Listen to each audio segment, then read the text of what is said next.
Hello, hello, hello, everyone. Good evening. Miss Justice, number one in here tonight. Much love, PG. Much love to you, girl. God bless. Number two, it's Guy. How you doing, sweetie? Good to see you in here. You're number two tonight.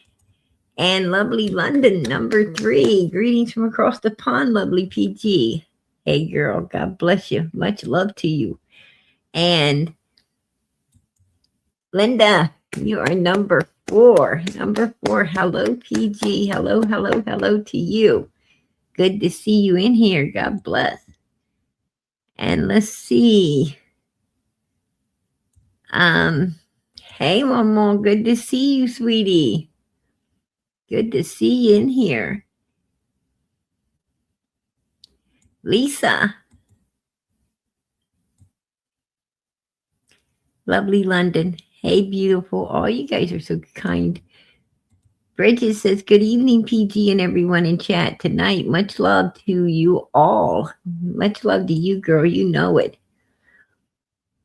Hey, Caroline. How you doing? Welcome in.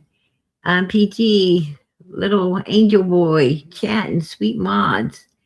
Much, much, much love. Purple hearts for summer. God bless. God bless. I wanted to come in tonight. I was going to do a back-to-back live today, but as we know, life gets in the way, and I wasn't able. I had to take care of some spare the moment things today, and it took up a little more time than I expected, and so forth and so on. But life happened, and anyway, I ain't going to be able to do back to back. I wanted to cover this case and Summer's case tonight, but I'm only going to be able to cover this case tomorrow night. I'm going to dedicate to Summer, only, and bring some very interesting stuff to the table. So,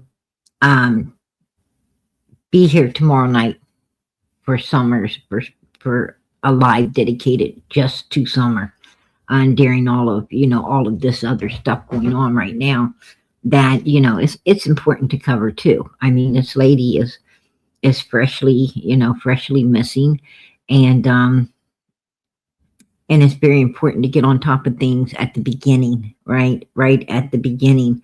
You've got to be here, and you got to be,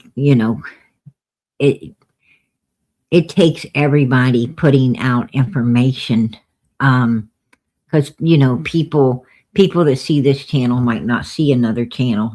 People that see another channel might not see a different channel. So it's important that every channel out here, on YouTube at the beginning, it's important that we all try to cover the same thing at the beginning of these cases, because that's when it's most crucial to the victim, and the victim needs all of us doing this, so all eyes and ears and all over the place will be able to understand what's going on, and if you see something or hear something, and you'll be able to contact the proper people and let them know what you're seeing and or what you're hearing, and it could help the missing person.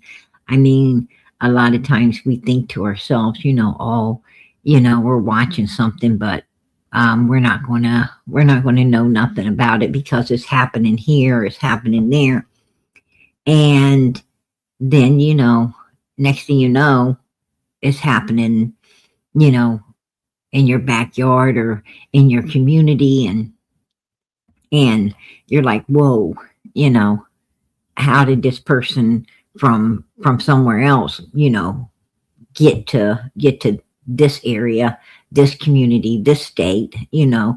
So people move people, we all know that. Sometimes they'll do something, take a child in California and they'll move it, to out to Kentucky or to West Virginia or to, another place.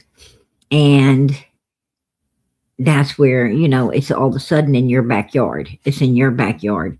And, and then you report it and the child gets returned safe, or, you report it, and sometimes the worst comes to light. But anyway, no matter where you're at, don't think that, don't think that you ain't gonna possibly be the one making the call that helps the person or solves the case, because a lot of times you are. A lot of times you are.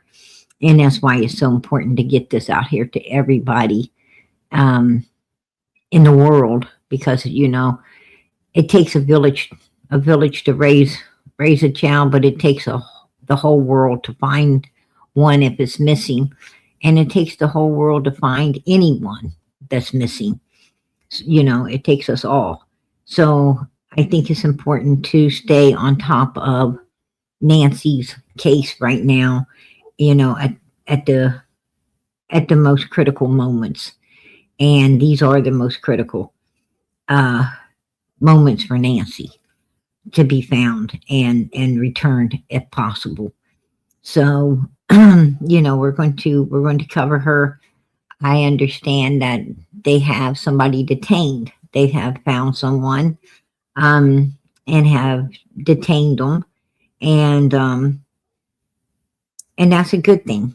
That's a good thing. But I'm thinking, I also heard that they put money. That money had been put into an account, like a Bitcoin wallet. Somebody said they had been checking, and money did go in. So they thinking the family may have sent some money into one of these accounts. And from what I'm hearing, that might be who the suspect is. Now, I don't know. I'm just hearing that the person detained could have been the one that, that got some money put into a wallet, and, that the family decided to give some money to. So, I don't know. This is just word on the street. When the news was first reported on Fox, I was probably the first to notice that the eyebrows looked manicured. That's a common thing with men in Latino culture. Thought it could also be a female. I don't know.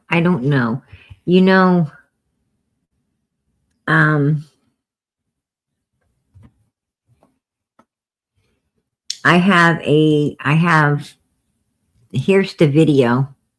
This is the video of the guy right here. He's trying to hide that camera. He had some weeds in his hand. I don't know what he was, and boy, he's got a pretty heavy backpack on there. There he goes. He's trying to hide cover the camera with these weeds, but he ain't covering his face. Look at him. That's just freaking, look at this. Look, he noticed this is a camera. There he is. Like it's a shock to him. Like, the camera's a shock to him. And he's looking straight at it. And then he puts his hand up to it. And he's definitely looks like he's wearing gloves. He definitely, looks like he's wearing some type of, he's definitely got some type of gloves over his hands. That's for sure. And law enforcement can tell a lot just by them gloves. Just the type of gloves he's wearing, who sells them. They can figure out who sells these type, because everybody don't sell the same stuff. So law enforcement, sometimes the mistake could be as stupid as wearing gloves like this, where they're not sold everywhere.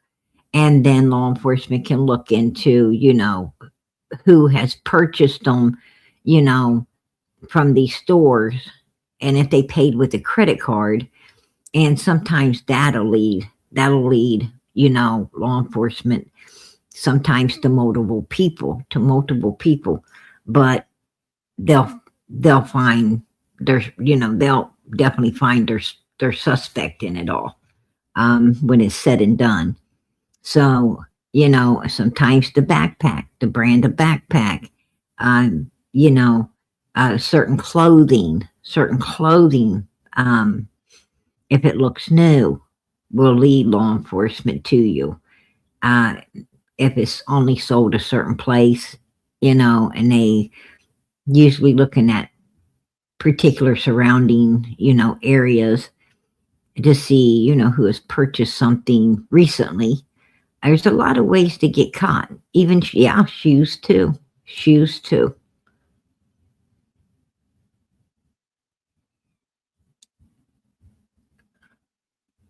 See, he's looking for something. And he goes out there and just pulls some of the weeds in the yard. Too bad this wasn't the kind of weeds. Let's back up. Let's get back up and take a look at this guy. Look at him.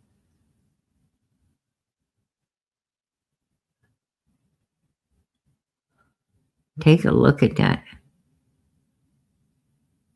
Wow. Could you imagine? Could you imagine opening your camera system up and seeing this? Like, some weirdo on your porch trying to put your weeds, your flowers, or whatever, something out of your yard over your camera system. Look at that. And he ain't even doing a good job of it. Why would he be wanting to show it like that? Look at that. It's like, oh, look, I pulled your flowers. I plucked your flowers. Are you going to be upset? Open the door, because I'm out here plucking your flowers. Um, wow. I don't know. Because, look, his face is all in it. His eyeballs, his whole head. I mean, what the hell's he doing? Right? Look at this. This is weird. Look at how he's shaking them. Like, what is that going to do?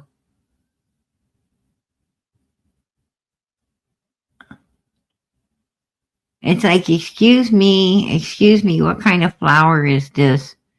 I just pulled up your flowers. I just yanked up a bunch of stuff here by your door, and I'd like to know. Let me bring it to you. Let me bring it up here to you. Here I come. Here I'm walking with it. Look. Look at it. What is this? Can you please let me know what this is? Can you hear me? What is this? What kind of flowers is this? I was wondering if I could grow this in my yard. I mean, that's weird, because it's not even hiding him. It's not hiding him at all. And look at him. Look at his big old finger. Look at that. Look at that.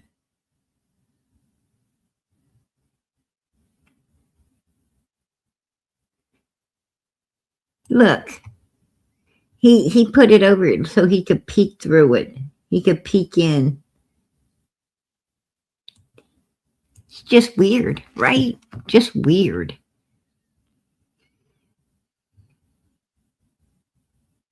I don't know.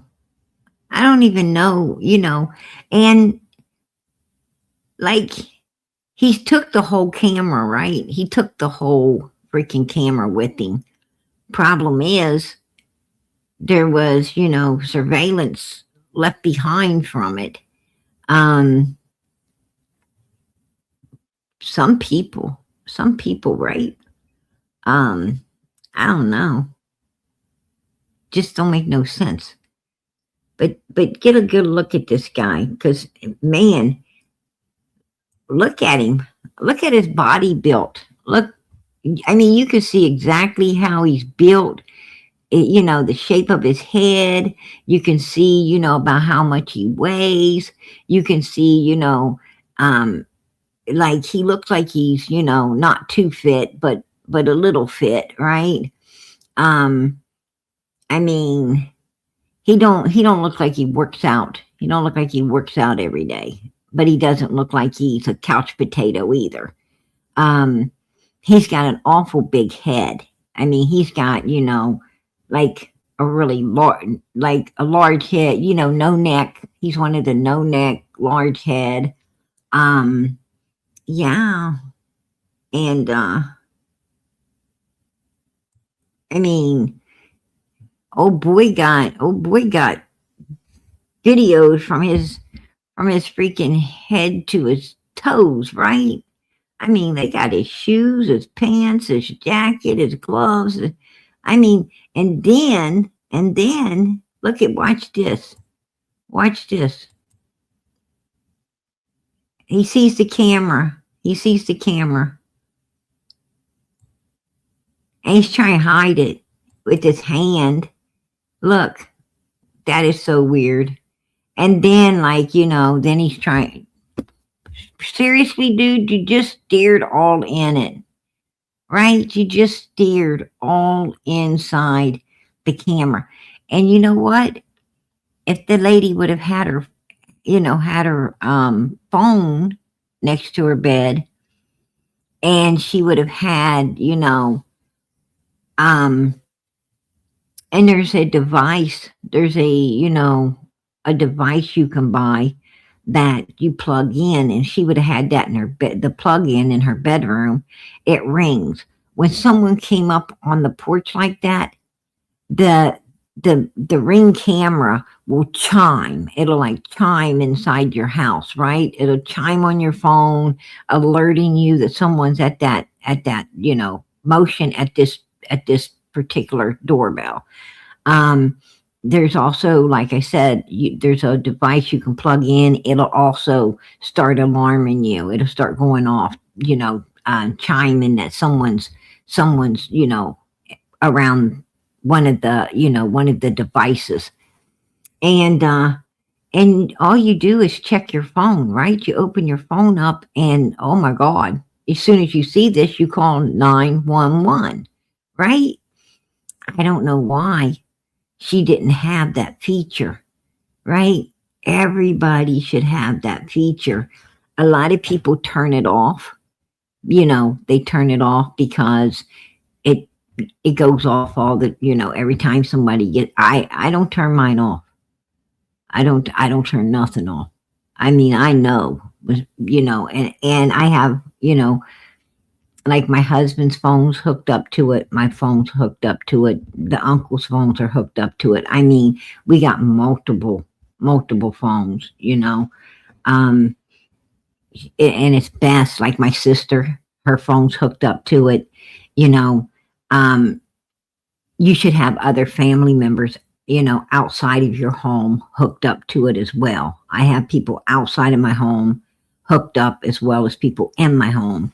And, so if someone comes around, they're definitely going to get, they're going to get caught.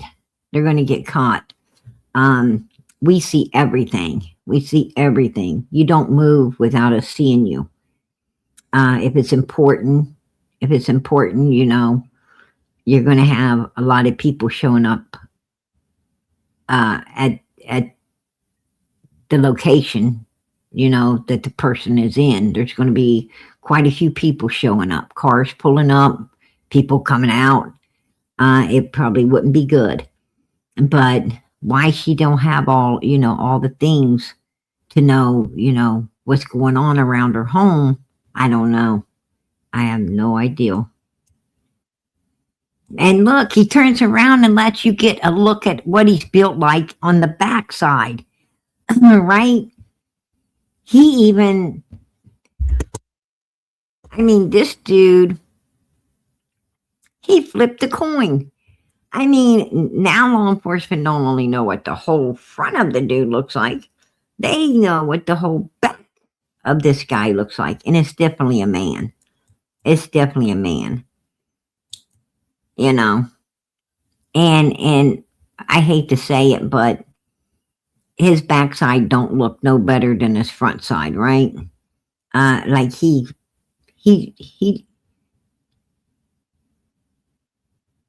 just, he ain't got it going on. That's for sure, right? He ain't got it going on. That is definitely for sure. And then he's gonna go out here and give him a side view. I mean, this dude might as well just did a runway walk, right? He should have just did a runway walk. Look at this. Look at this. I mean, here he comes. There he is. Watch him. He front view, back view, side view. Right? Boy, I don't think you get no more dumber than this. I really don't. Look at his eyeballs. He's staring with his eyeballs. And look, you can see his mouth. Hold on, I'm gonna try to bring it up to where you can see, where the mouth is cut out. And you can tell he has a beard and a mustache. Beard and mustache, right? Put a 1 in the chat if you can take note, because see down at the bottom you can see the black beard, and then up above his lip you can see a mustache, right? So he's got a beard and a mustache going on inside of there. That's for sure. That's for sure. Not just one, both. He's got both. And look at this. Also's got a beard and a mustache, right? Mm-hmm. He sure does. He sure does. It could be. I don't think it is. I don't think the beard and the mustache is fake. I think it is colored. I think it's a fake color. That's my opinion. But take a look at this guy, because this guy looks like he's built just like him, right? Do you see the thick legs? Do you see the thick legs on the son-in-law right there? Look how thick his legs are. Look how thick this guy's legs are. Do you see that? And look at the midsection. It looks the same. And look at the arms. Thick. He's got like thick arms. Thick arms. And the hands. Look. Take a look at the hands. I'm not saying it's him. I'm not saying it's him. But I am saying that, it could be. It could be. We don't know. We don't know. And look, he's got a big old head. He's got a big old head. And no neck. No neck, big head, no neck. Look at this guy, big head, no neck. Right? Just saying. I mean, it could be a coincidence. But, the only thing I see, because he can darken his mustache. I mean, they have stuff where you can darken it, right? You can make it dark. And I believe I got a picture here.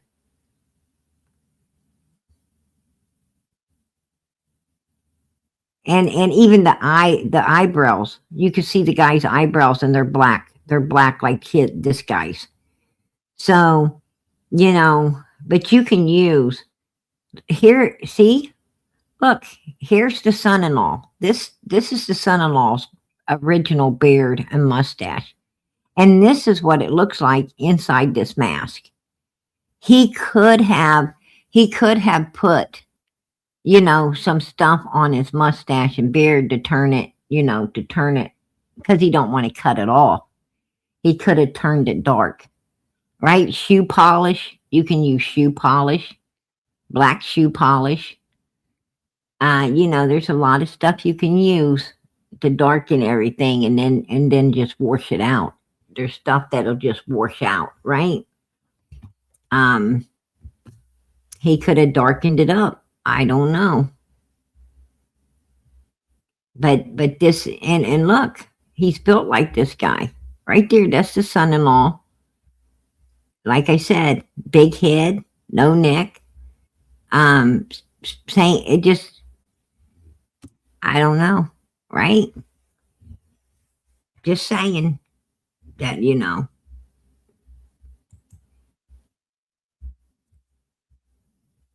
it sure, sure does.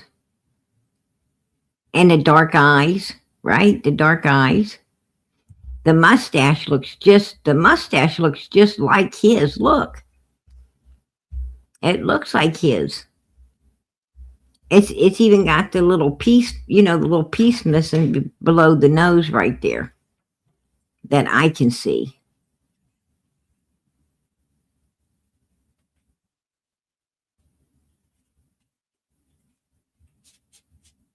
I don't know. And we got to remember, this is the mustache might look dark. The mustache might, what about his ears, PG? Right? Then the mustache might look dark, be due to the fact that, it's through a camera. It's through a camera, being generated through a, a black and white camera. And so, it could just look dark through there, even if it was, what it is. That's, that's my opinion.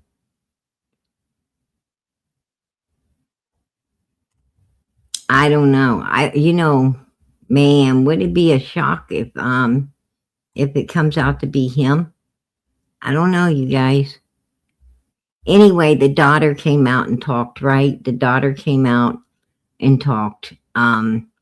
She didn't mention the ransom. She didn't mention, she didn't mention much of anything.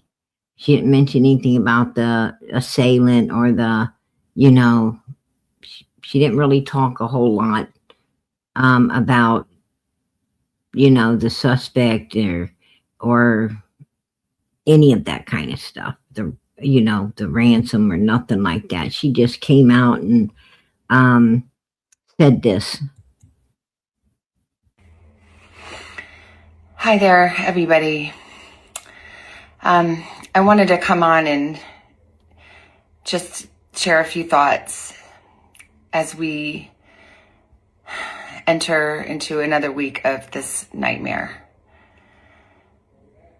I just want to say, first of all, thank you so much for all of the prayers and the love that we have felt, my sister and brother and I,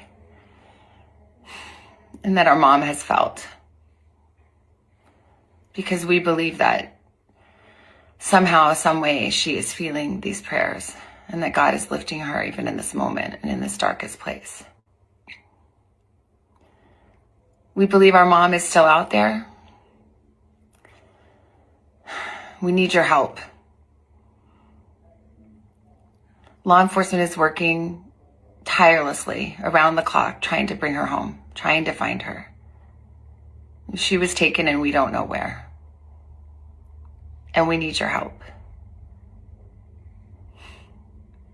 So I'm coming on just to ask you, not just for your prayers, but no matter where you are, even if you're far from Tucson, if you see anything, if you hear anything, if there's anything at all that seems strange to you, that you report to law enforcement. We are at an hour of desperation, and we need your help. See, she didn't mention anything, to do with the assailant or, what they were wanting or none of that. She just was reaching out to the world, right? The whole world, to keep their eyes and ears open, you know, to listen. And like she said, no matter where you're at, even if you're far from there, you know, be on alert. Be on alert. If you see anything, you know, or hear anything, um, report it, please report it, right? Um, that's how crimes get solved. It gets solved through people that, you know, are willing to be brave and make that call to help another human being, you know, um, to help another human being get help or to get justice, right? To get justice if it's too late for the help, to get justice that they so deserve, you know. And you got to be brave. You got to be a very brave human being to pick that phone up and report stuff, because most people are too afraid. You know, they're a coward and they're too afraid to get involved. They're too worried, you know, for themselves to get involved. And the Bible says that cowards will not get into the gates of heaven. You know, if you're too afraid to do the right thing and didn't do it, uh, you got to talk to God about that one. You got to talk about God, you know, to God about that. I'm going to tell you, God told us He didn't give us a heart of fear, right? He gave us a heart of strength and courage, you know, and we're supposed to be using it. He lets us know He's always with us. Do the right thing. God is with you. Nothing's going to happen to you if you're doing the right thing and you're being brave because God told you to.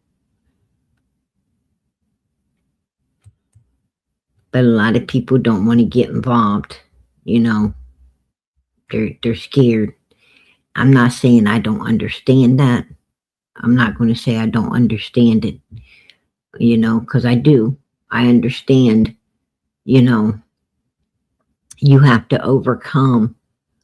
You know, I think we've all been in situations, you know, where you're a little afraid or a little intimidated, but you got to overcome it.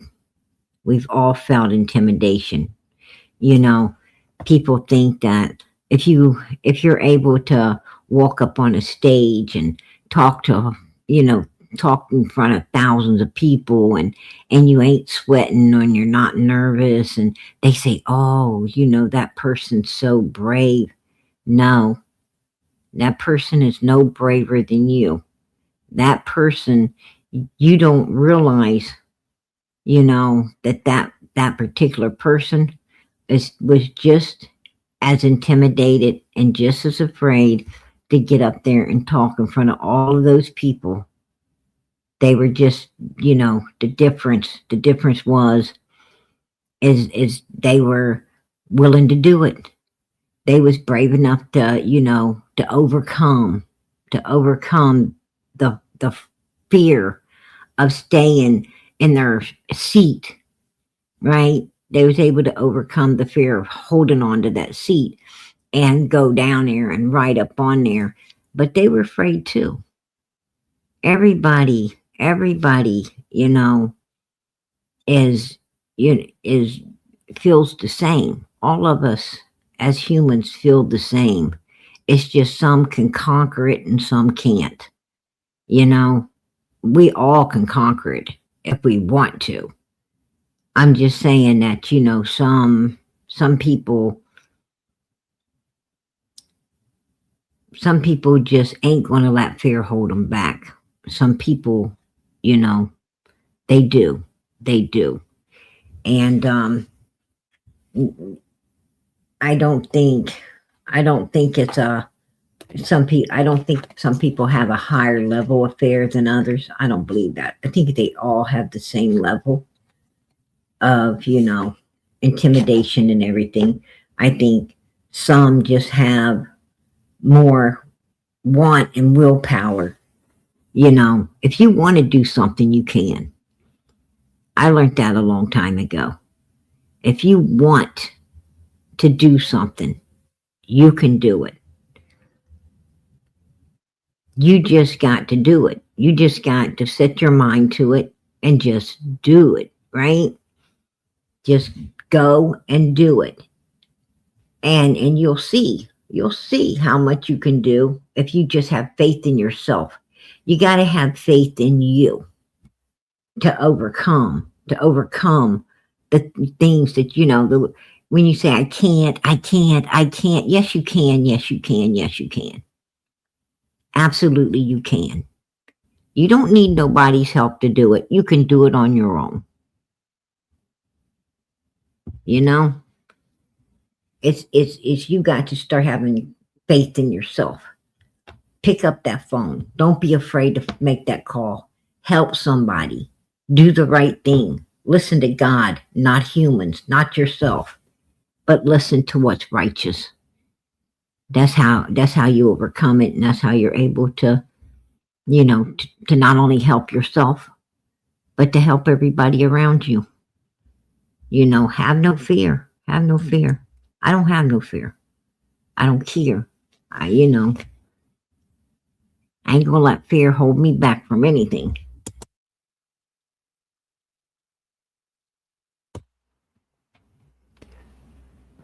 Now, Savannah, the news daughter, you know, the blonde headed daughter. Somebody was writing on her Facebook. Yeah, someone was checking her Facebook and took note that this weird person went in and started writing on her Facebook, right?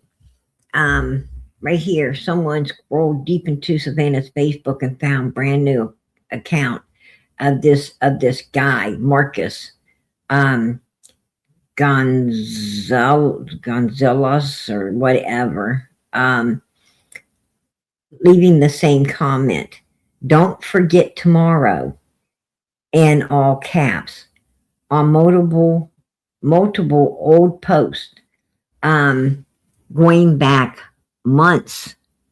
Not the don't forget tomorrow is new, but he was posting it on old posts that went back like in 2025 and so forth and so on. But just recently, he started posting. Yeah, creepy. It's creepy.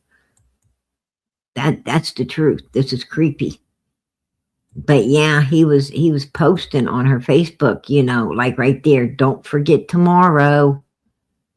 And that was in May of 11th on, you know, 2025. It was one of her old posts, but 18 hours ago, he posted, don't forget tomorrow, right? Ain't that weird? And look, don't forget tomorrow. He posted it on multiple. I asked who you are first, you know? So this is really weird. This is like really, really weird.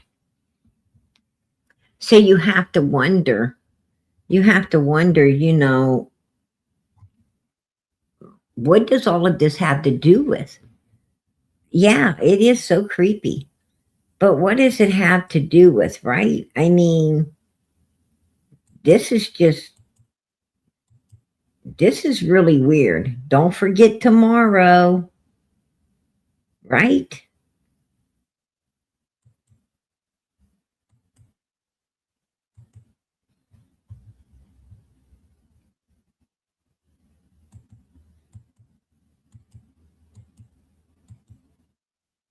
And it sounds like the ransom. Don't forget the ransom. Because it was 20 hours ago, right? I mean, I don't know. Don't forget tomorrow.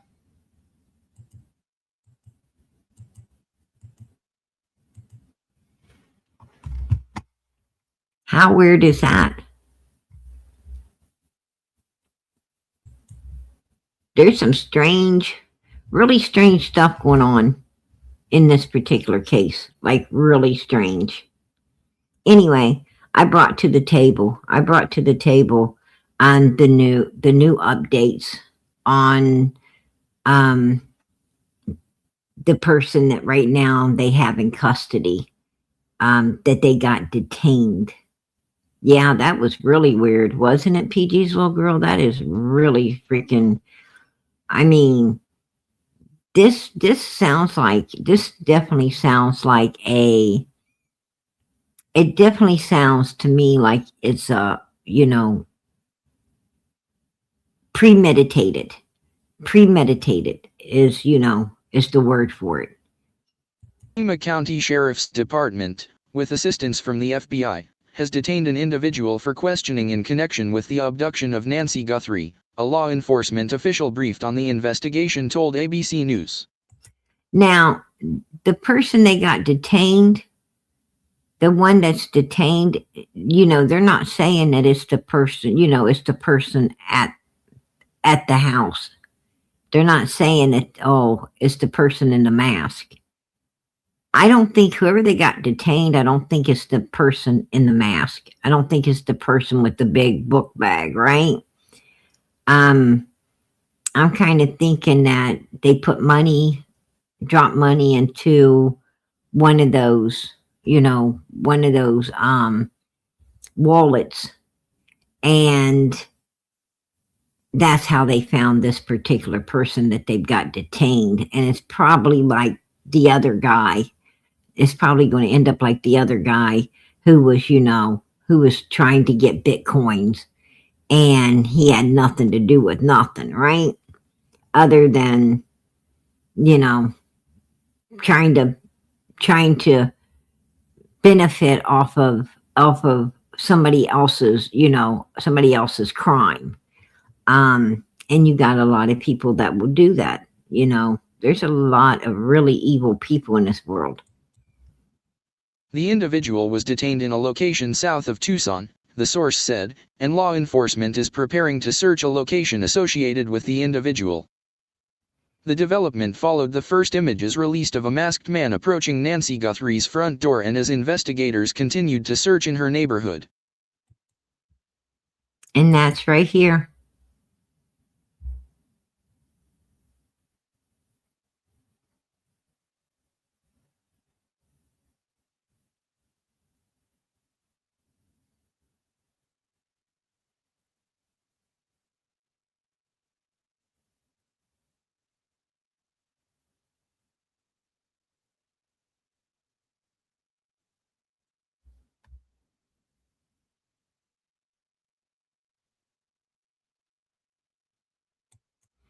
Did you take note when he was out there picking up those flowers that he was looking in a certain direction, like he's not alone?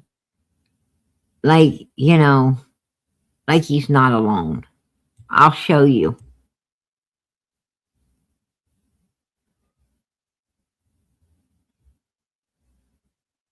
Let me show you. Watch. When he goes out to get these flowers. And you back him up a little bit here where you can see. Can you see what he's got in his belt there? That's how they know that he was packing. You see right there where his hand is? You can see he was definitely packing. He's got it stuck right down in the front of his pants right there. Where his hand is. You can see the handle. You can see the handle of it sticking out right there. That's how they knew that he was armed. If you look right there, see? They can see that he was armed.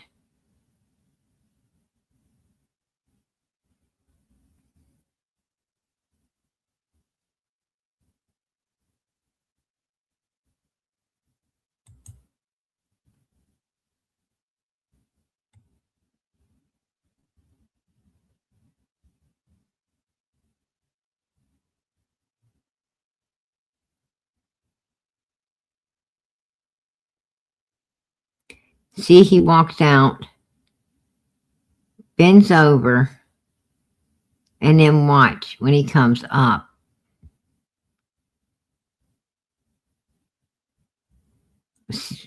See, look, he's looking. Look, right there. Right there. He's looking at somebody. Right here. Watching. See? Right there. He's looking. He's looking at somebody or something in a distance right there. So I would say he's not alone. You know, that's my opinion, because look how he's looking at, there's somebody else out there. See?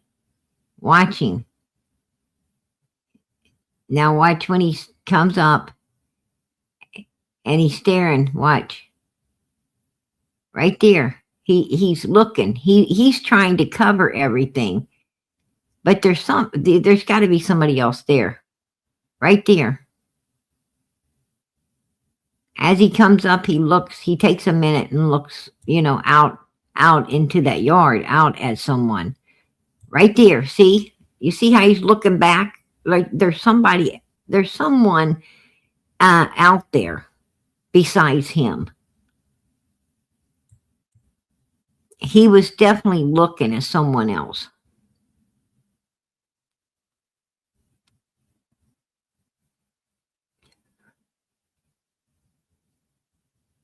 That's just my opinion. However, there's no indication that the person who was detained is the figure seen in the newly released video footage.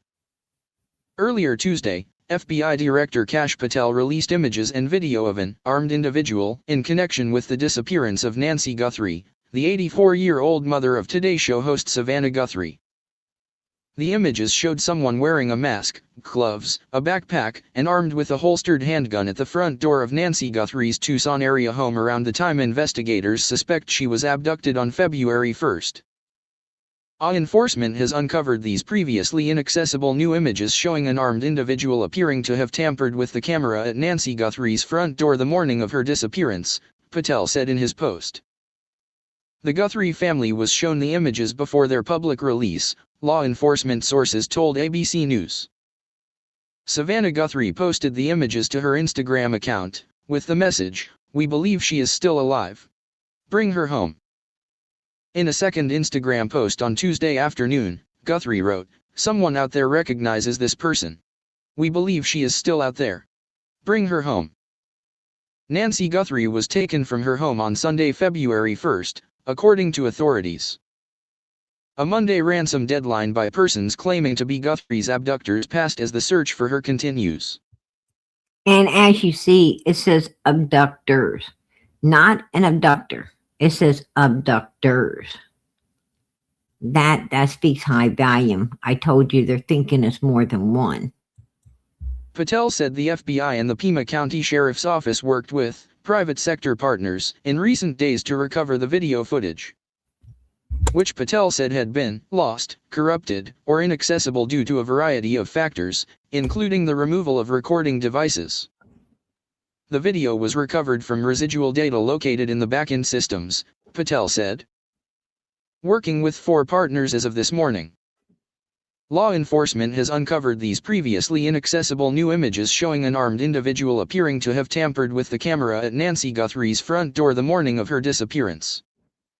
White House Press Secretary Caroline Leavitt said President Donald Trump was briefed on the latest details in the case and was reviewing the video footage posted online by Patel. "We're just praying for the safety of Nancy Guthrie and that she will return home soon. And the president directed me to please encourage all Americans with any information to call the FBI, and we hope that this case will come to a positive resolution as soon as possible," Leavitt said. The latest development in the case came a day after Savannah Guthrie made an impassioned plea to the public to help solve her mother's disappearance. "We are at an hour of desperation, and we need your help," Savannah Guthrie said in an Instagram video, speaking directly to the camera. It was the 4th video that Guthrie and her 2 siblings had released on social media since their mother vanished. The exact time of Nancy Guthrie's disappearance is unclear. Her doorbell camera disconnected at 1:47 a.m. on February 1, according to Pima County Sheriff Chris Nannis. At 2:12 a.m., the camera software detected a person, and at 2:28 a.m. Nancy Guthrie's pacemaker app disconnected from her phone, which was left behind at her house, Nannis said. Over the weekend, the Guthrie family received a demand for a Bitcoin ransom by a Monday deadline by a party claiming to be Nancy Guthrie's kidnapper. Savannah Guthrie and her siblings said they'd pay for their mother's return. "We received your message and we understand," Savannah Guthrie said in an Instagram video over the weekend.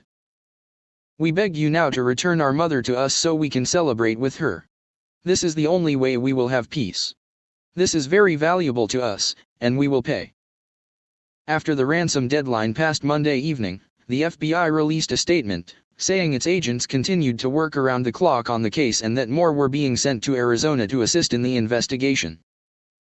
The FBI is not aware of any continued communication between the Guthrie family and suspected kidnappers, nor have we identified a suspect or person of interest in this case at this time, the FBI said in its statement. The Bureau added that additional personnel from FBI field offices nationwide would continue to be deployed to the Tucson area to work on the case. "We are currently operating a 24-hour command post that includes crisis management experts, analytic support, and investigative teams. But we still need the public's help," the FBI's statement said. "Someone has that one piece of information that can help us bring Nancy home."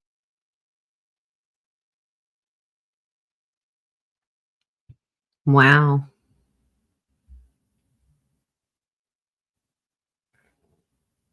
I couldn't even imagine what this family's going through. You can't even imagine, right? What they're going through. I mean, it's got to be, really hard on this family. Not knowing where their mom is, not knowing if she's, if she's okay or not. Not knowing if they're ever going to see her again. The minute that they brought law enforcement into it,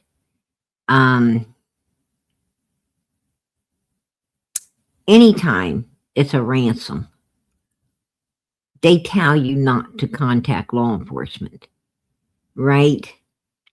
And if you do, there's a really good chance, like, if there was a chance of getting the person back alive, there probably isn't after that.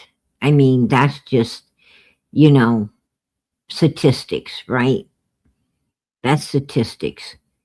And because, the assailant knows, right? The predator knows that law enforcement's on them now.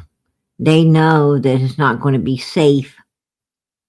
It ain't going to be safe getting what they was wanting in any way, form, or how, through Bitcoin.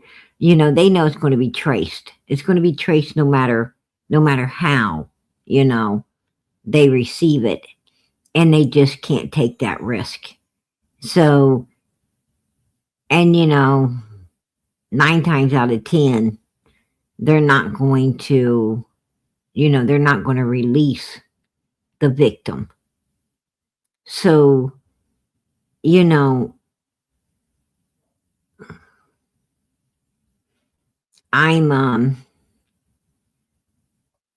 I'm really interested in how this case is going to turn out, just like all of you. And the reason I think that we're super interested is because it's due to the fact that law enforcement did get involved. The family, I don't know why the family didn't try to work with the person one-on-one to get their mother back, you know? Um, I don't know. I don't know. You know, I don't understand. I don't understand it. You know, no one would blame you. No one would blame you, you know, if you were willing to walk up a dark alley, you know, a dark alley and leave whatever they're wanting to release your loved one. No one could blame you for trying to get your loved one back in one piece and alive. Um, I don't know why, you know, and I don't understand why they made it public. Even if they went to law enforcement, this should not have been public. This should have been all working behind the scenes. You know, it shouldn't have been made like this. And once it goes public like this, like I said, the chances of getting your loved one back is slim to none. I'm not understanding any of this, to be honest. Yeah, I would walk in hell to get my mom back or trade me for my mom, right? PG's little girl. That you know, exactly.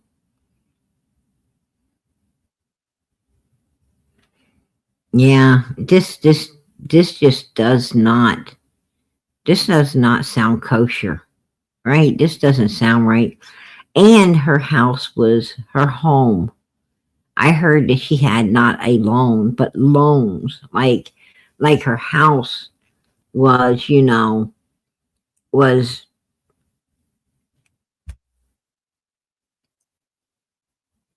hiked up to the hilt, right? And loans. Um, and why? Why would, you know, she's an old lady. I hear she had plenty of money and stuff. Why would her home be hocked up to the hilt? Right? It don't make no sense. Um, yeah, exactly. That didn't, you know, and it wasn't a reverse loan. It wasn't a, you know, I heard people talking about a reverse loan. It's not a reverse loan. A reverse loan would be a loan. This was loans, as in, you know, many different loans. She took out different loans on this particular property. So, you know, I don't know. I don't know. We'll have to wait and see, right? We'll have to wait and see how this, you know, how this ends. And I mean, this is one of those things you hope for the best and prepare for the worst, right? That's exactly all you can do. It's all you can.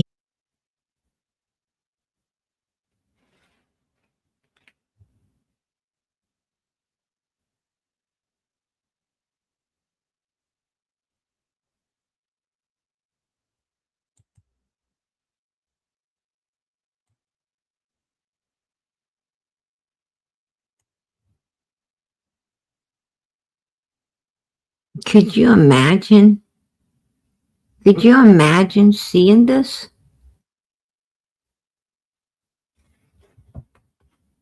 Could you imagine this waking, you know, this waking you up in your, they said that something was found in her bedroom, right? Something was found in her bedroom. Um,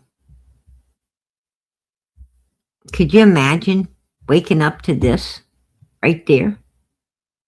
Wow. You know what I'm saying? That right there, that's freaking cray cray right there.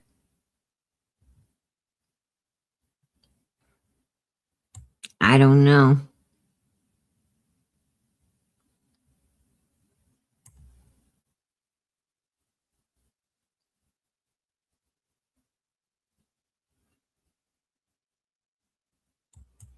That's why you watch your cameras. This is why you keep your alerts on. This is why you make sure you pay for your subscriptions. And this is why you make sure that you, anytime that camera goes off, make sure you look. Make sure you check what made it, sound off. Because you only got a certain amount of time to call 911. You got a certain amount of time to, to do what you have to do to protect yourself, right? You got to get stationed. And you got to know what you will do. And you got to do whatever you have to do to protect yourself. It's your damn home. You're not at their place. You're not at their place doing this. They're at your place doing this. And you've got every right to protect yourself and the people you love. And that's why you got a system. You got a system so you'll know when stuff like this is going on. That's sad. And I don't know why these cameras wasn't hooked up to her daughter's phones. Why they wasn't hooked up to, other people's phones. I don't know why they wasn't hooked up, hooked up to a center. They got a 24-hour, 24/7 center that, watches. Like if your camera goes off like that, certain cameras, go off. That's, in a vital area. It'll alert them and they'll call and alert you. And they'll call 911. If they see some, something like this, suspicious activity, they call 911 for you. It's like an alarm system. They monitor your cameras as well. They monitor your cameras. They monitor your alarm system. They monitor everything. And if they see any suspicious activity, 911 gets called. And I don't understand why she didn't have that. I mean, yeah, it is very costly to have this type of system. But I'm going to tell you something. It's worth every penny.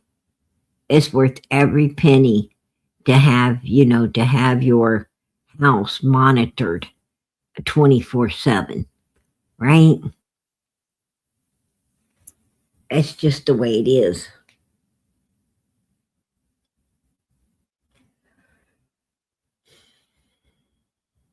Exactly. Yeah, coupon mama. I'm telling you. Yes. Don't ever go to bed without arming your system, right? You got to arm your system. Don't ever go to sleep without arming your system, because it's very, and make sure that you've got the state of the art.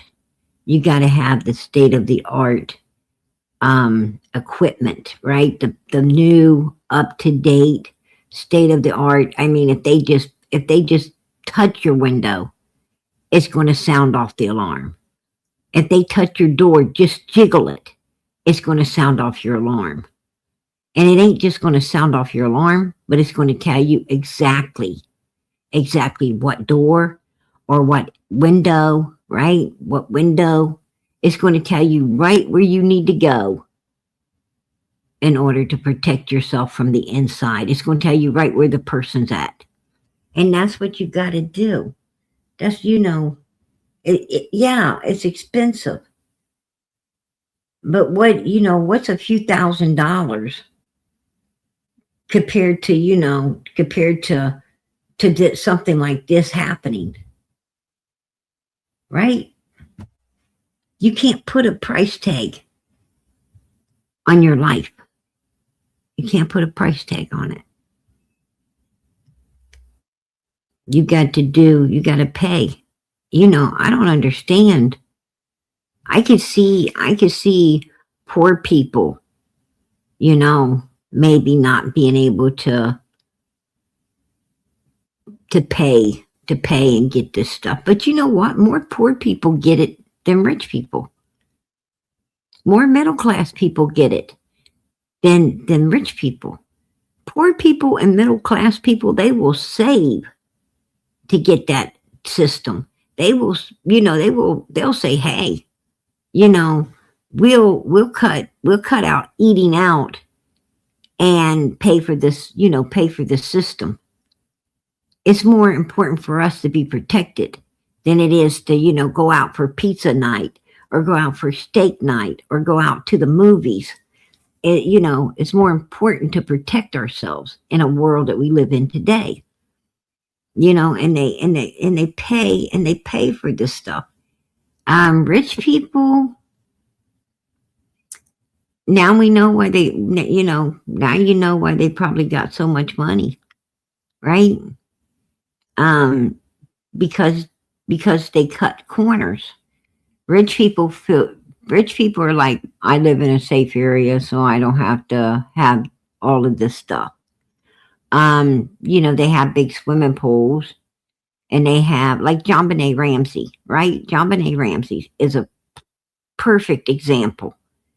They thought they lived in Boulder County and Boulder, and basically they felt that they didn't need to set alarms. They didn't really even need to fix their broken windows, and they didn't need to do all this stuff because they were so safe.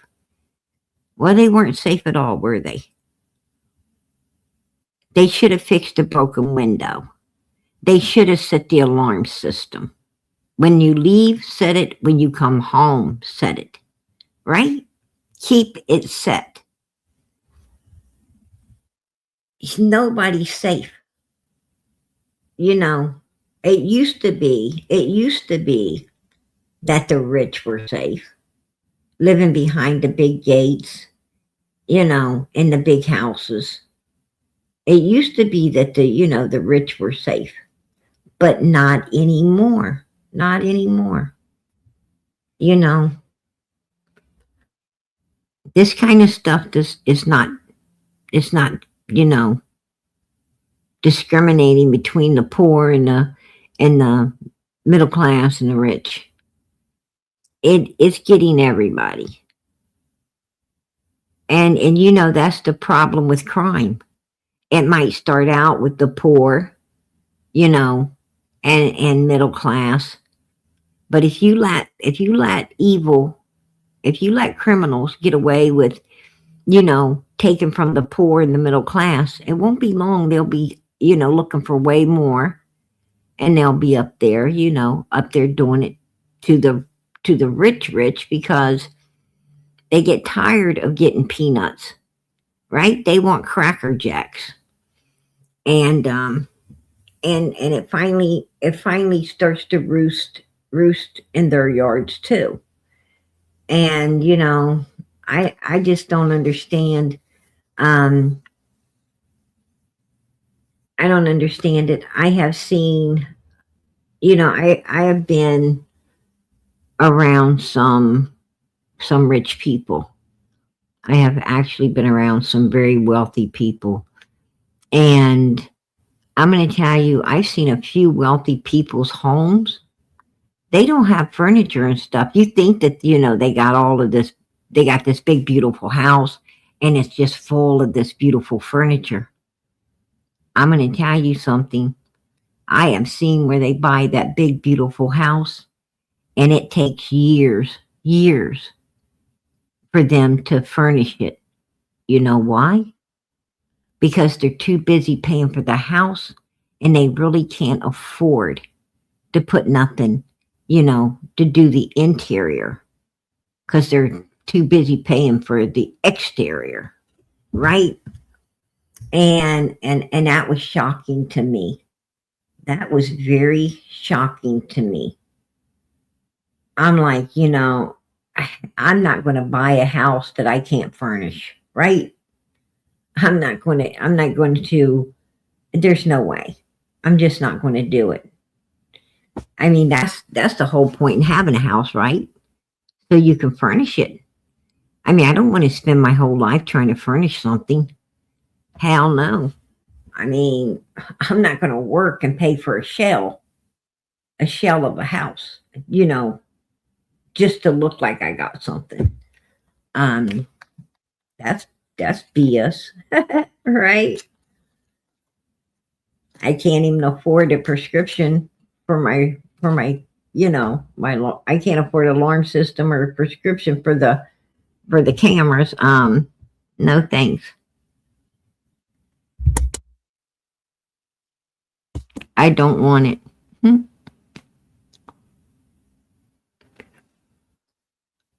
Yeah, they can't pay for it. They can't, it's just weird. It's weird.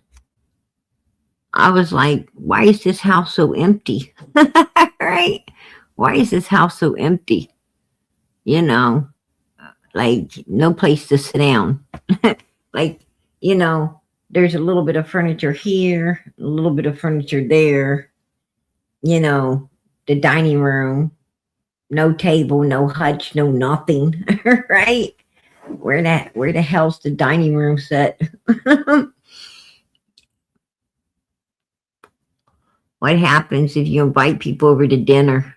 Are they all going to stand up and eat? I don't even know. But it's true. I've seen it. Trust me, I've seen it.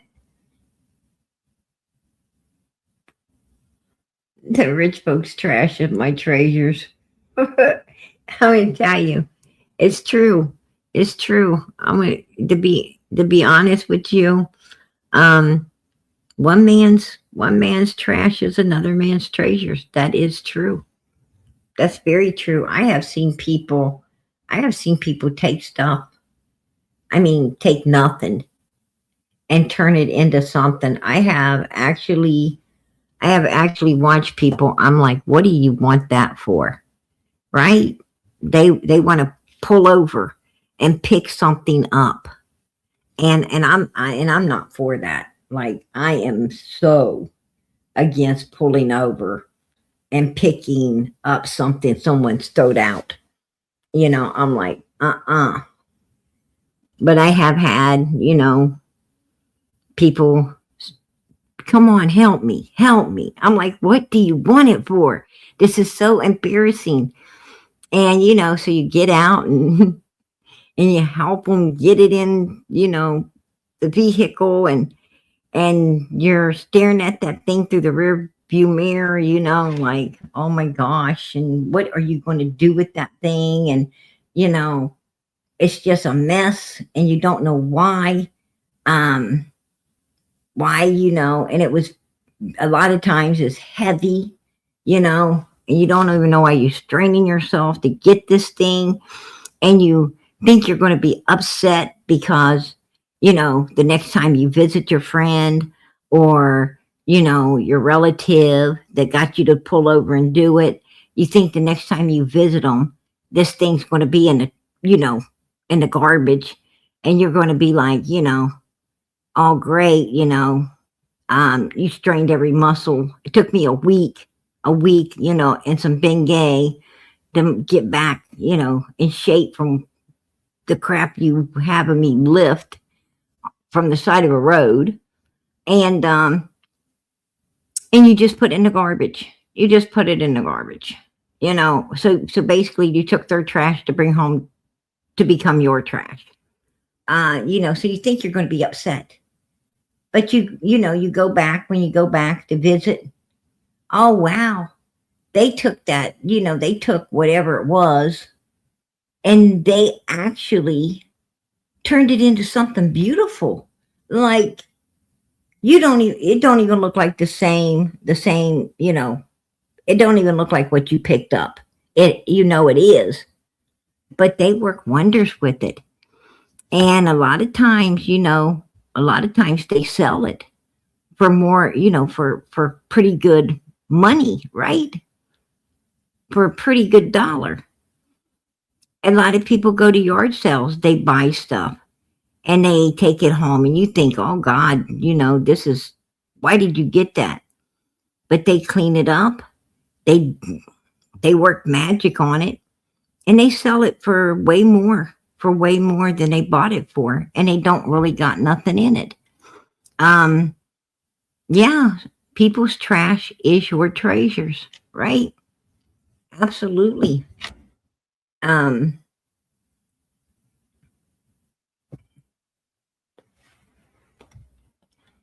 I used to love to go to yard sales and go to, antique shops and all of that kind of stuff. But, um, and estate sales, I used to love to go to that stuff. But I kind of, I kind of cooled from doing that. Um, weird stuff, like weird stuff happened. And it's like, whoa. Um, I've had to actually get rid of a few things. I've had to actually, get rid of things because you bring them into your house and then some weird stuff happens, like you see stuff you shouldn't be seeing. Um, like the shit was haunted. Right? It's like it was haunted. That's why I don't like to pull over and pick nothing up. I don't want to go to yard sales. I don't want to go to estate sales. I don't want to go to antique places. I don't want to go nowhere. Right? I want to go to a brand new store, get brand new stuff, and bring it home and be happy with it. Right? Forget the rest. I unless it belonged to, like, my, like, my own mother, or a very, very nice person that I knew. I don't want it. I just don't want it. Yeah.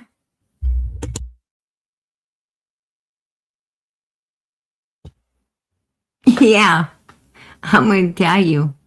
And, people think that, like, if you ain't ever had it happen to you, because it sounds, you can't believe it yourself. I mean, I understand why other people don't want to believe it, because you can't believe it yourself, right? It's hard to believe that stuff like that can be, can have stuff attached to it or whatever.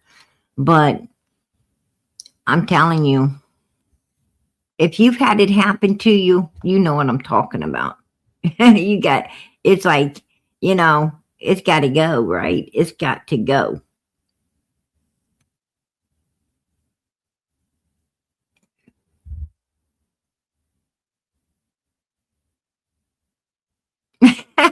And he hangs home. I heard that, girl.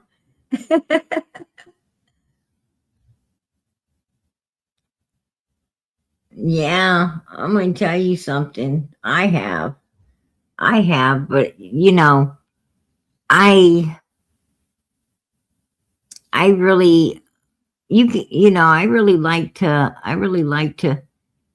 go to, I did. I still like to go and look. I just don't want to buy nothing. I don't want to bring nothing home. I mean, like, I'll go with other people all day long. Like, if a neighbor says, hey, I'm going to go down here to this, to this estate sale, or I'm going to go to this yard sale, or I'm going to go to this, I, I'm like, oh yeah, let's do it. But, and I'll go with them, and they can buy anything and everything they want, and I'll help them. But, and they ask me, do you see anything you like? I seen a lot of stuff I liked, but I'm not going to buy it. Right? I'm not buying it because I've had some bad experiences, and I don't want nothing to do with it.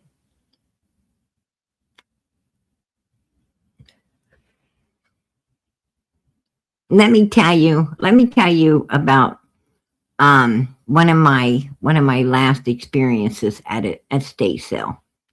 Put a one in the chat if you want to hear it, because this is kind of like going into left field. But I had this experience at the it's funny. It's funny. It's not scary. It's funny.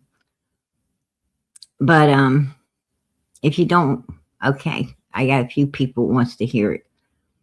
I went to this estate sale, and there was a whole lot of stuff there. It was really nice stuff. Don't get me wrong.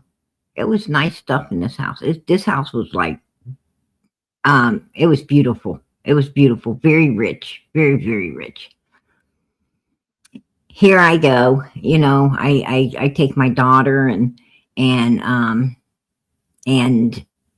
the kids' uncles, and you know, I'm all excited. We're going to go to this, you know, to this particular estate sale, and we get there, and you know how estate sales work, right? You see something you want, you take the ticket, right? You get the ticket, and then when you collect what you want, you give you go and, you know, give the person who's handling this estate sale all your tickets, and they ring it all up, you pay for it, and then you start collecting your stuff, right? That's how they work. And this particular estate sale I went to, I go to this one room, and they have 2 chairs, really nice chairs, you know, matching chairs, which is a hard find, you know, that you could put on each side of a fireplace, right? Or you can, you know, put in a study with a table between them, or you can put, you know, even in a, if you got a large bedroom, you could put them, you know, in your bedroom with a table between them, somewhere to sit. Maybe just read a book or whatever. Anyhow, there's a lot of things you could do with matching chairs, right? We're all women. We know, well, a lot of the people in here is men too, and men know what they can do with nice chairs. But put them in their office, put them in their man caves, right? Men are as up on furniture as women. But anyhow, I want these 2 chairs. And let me tell you what happens. I grab the first tag, and this old man grabs the other tag off the other chair. Now I got one tag, he's got the other one. Right? I was in that room first, and I got the first tag and get ready to take the other one, and I don't know where he came from. I really don't, because I didn't see him. But somehow he popped up and he got the other tag. He said, I need that tag too. I said, no, I need your tag. He said, I asked you first. I said, you weren't even in this room or near these chairs until I came in, got the first tag, and then somehow you come from I don't know where and got the other one. And it doesn't matter who asked first. That should be my tag, you know, to my other chair. Right? I had the tag first from the first chair. So you got it after me, so you should give me your tag. He said, no, I need yours. So we're standing there, you know, staring at each other. It's like a freaking standoff with this little old man, you know, and he's just staring at me, and I'm just staring at him, and he's holding one tag, and I'm holding the damn other's tag. And it was getting quite uncomfortable, right? Because he wasn't going nowhere, and my feet weren't moving either. And I hate to say it, but I had to start laughing. I don't know why I found it funny, but I just freaking started laughing. I had to sit down in the damn chair because I was laughing so much. And I got other people laughing. Other people, they didn't even know what's going on. I'm just sitting there cracking up, and they're coming to the door, seeing me laughing, and they start laughing, and this little old man is not laughing. He's not laughing at all. He's still looking at me with that stare, just staring at me, right?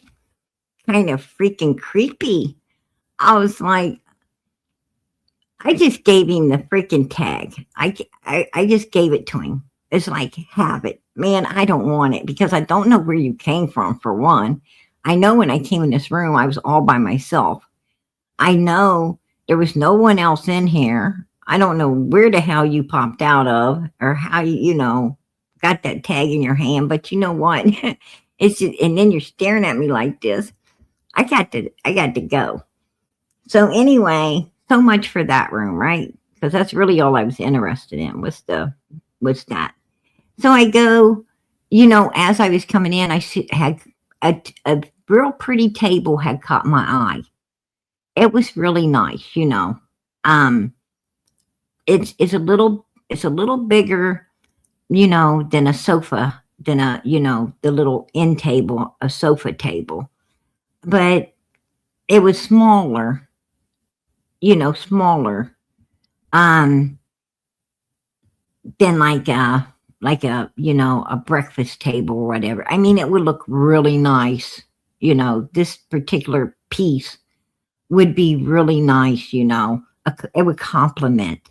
It would complement a corner of a nice room. A nice living room or a study. If you have a study or something, it would really complement.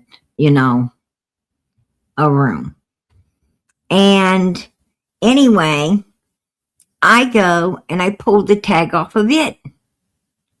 And this man told me, that's our table.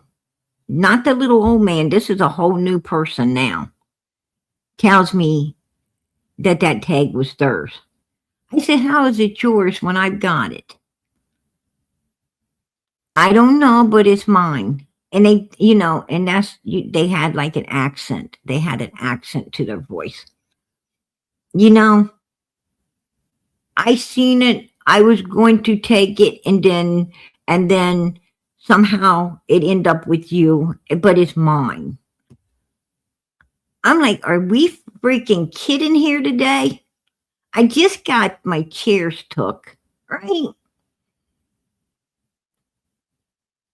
I done went up one staircase, went down another damn staircase.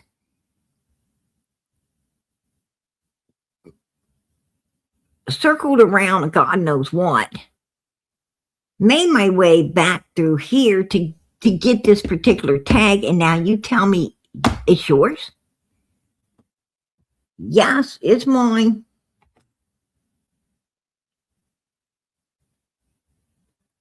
And then that wasn't even enough. I look over and he's got a little old lady sitting there staring at me. Right? I'm like, whoa. You got to have this little old person staring at me like, I just took something out from underneath them. Are you kidding me? So now I have to give up this tag, right? I have to give up this tag. I'm like, what exactly in here doesn't belong to somebody? It was, and then, let me tell you something. Then my daughter, she talks me into, and I didn't want it. I didn't want it the first time I seen it. I didn't want it the second time. I didn't want it at all. It was creepy looking, and I said, no, we really should not get this. But she's like, oh, but it would look so nice, and it's vintage, and you need to, I mean, come on, just think about it. Won't you just think about it? Yeah, I told her I thought about it. No. But she kept following me around, mentioning this creepy item till I go back and I get this creepy item. And this creepy item's very heavy, very hard to move. I even tripped over it, right? I even tripped. I knew I shouldn't have got it. I was like, I know I shouldn't have got it. I shouldn't have got it when I freaking tripped in the room where it was. And I'm like, nah, I shouldn't mother freaking get this. But she talks me into it. And I'm going to tell you what, we bring it home. She doesn't like it. It creeps her out now. You can't take it back. All sales are final, right? Are you freaking kidding me? I'm like, I told you how creepy it was. I told you I did. I even tripped in the mother freaking room that it was sitting in.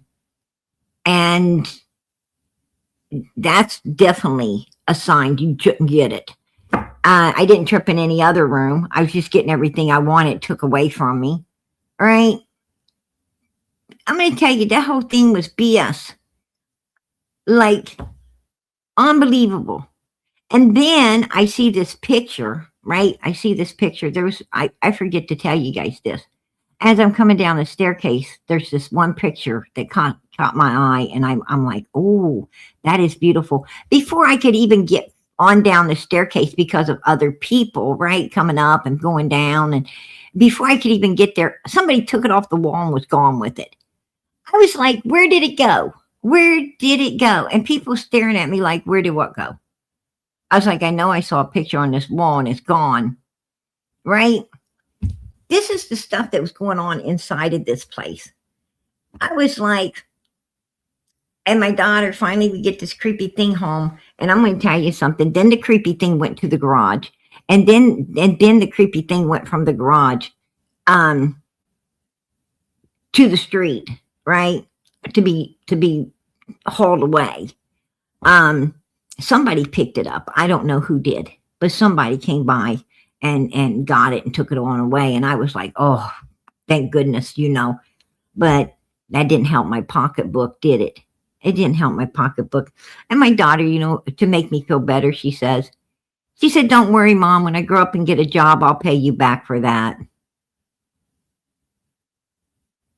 What? Honey, by the time you grow up, by the time she grows up, the rapture will already come. We'll already be in another place where I'm not going to need to be paid back, for sure. I mean, I don't think she's ever grown up. She's like one of them Peter Pan kids, So I'm like, all right, sure. I'm just glad someone took it away. It was creepy. It was a creepy looking thing. And it had a mirror. It had a mirror to it too. A freaking mirror. I was like, oh my gosh. The whole thing looked creepy. And it had to go. But that was my experience, right? In a very wealthy home. What I didn't get took from me, disappeared. And and the thing that didn't disappear, that I pulled home with me, ended up on the street for somebody else to get. But good riddance to that. What would be creepy is if it showed back up. Right?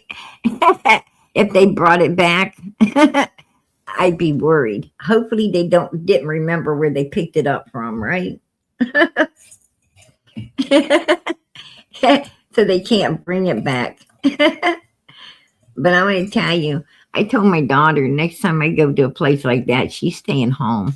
I ain't even taking her with me. If there's something weird, scary, and creepy in the place, she wants it. We went to another place. It wasn't a big fancy place like that. But, and let me tell you another thing that was weird about this place. I tell you another thing that was really weird about this place. This woman, this house, they was actually like nobody, like there was like these tons and tons of pictures, right? Like family pictures and stuff. that they were trashing, that they were throwing, like nobody wanted the pictures. You could tell that, the person, the estate sale, the person had tons, like there's tons of family, but it was like they're putting it all in the garbage. And that was really creepy, weird too. I remember that. I remember all of this, all of that, because I thought, because at the estate sale, they was talking about, if you want a good enough deal on something, they have to contact the family, right? To see if they'll let it go for what you're offering. And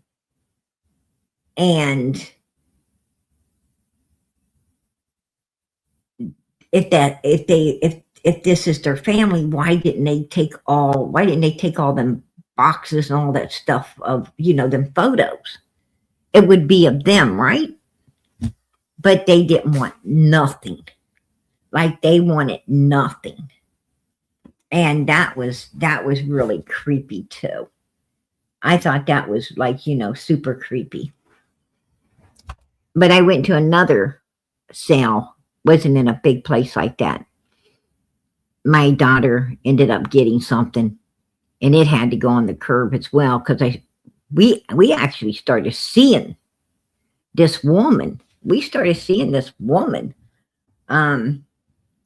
that was freaky. And after we got rid of it, I ain't seen it since. So, I had some bad experiences.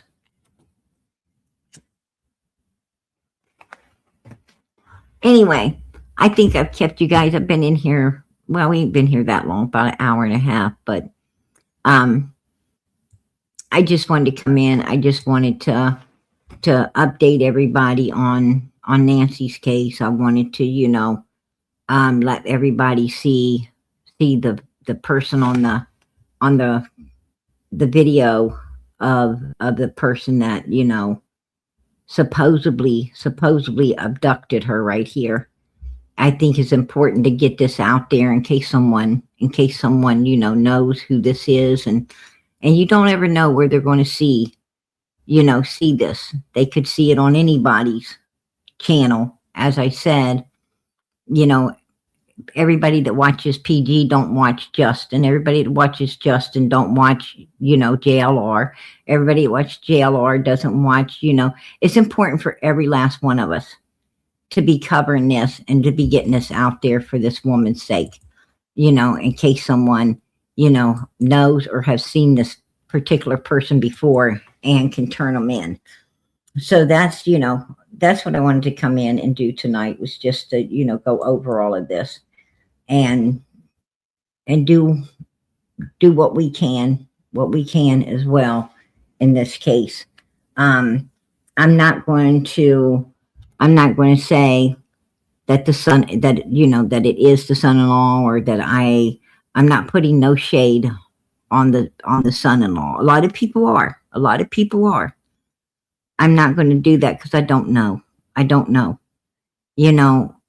Do I think he looks suspicious? Do I think that, I don't know, because, it could be somebody, some weird person obsessed with, Savannah, right? It could be someone's obsessed with the news lady and decided to do this. We don't know what transpired, whoever this is, to do what they're doing or what they did. We don't know. And I can't, I'm not going to bear false witness on people. I'm not going to do that. I don't know enough. I don't know enough about this family and this case to really, put no judgment on it at all. At this point, I can't do it. I haven't, like I said, I've been watching everything. I've been watching everything about it. I'm very interested in it. but there's just not enough data. There's not enough, you know, to start just to start pointing fingers in any direction, to be honest. This is really complex. This is you got the news lady as the daughter, which someone could have been obsessed with. You have the son-in-law and this other daughter who had dinner that evening, and I heard there was a dispute about some financial stuff,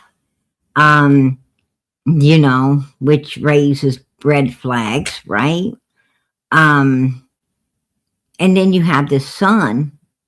And did anybody else notice that the son ain't really talking, ain't really saying nothing? He's just kind of there. We don't know nothing about the son.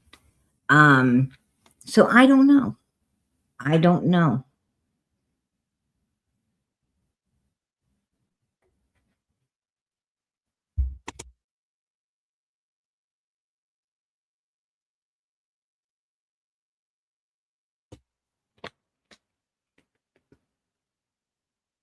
Carlos or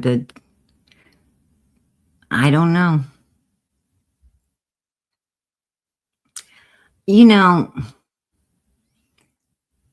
Put a 1 in the chat if you feel like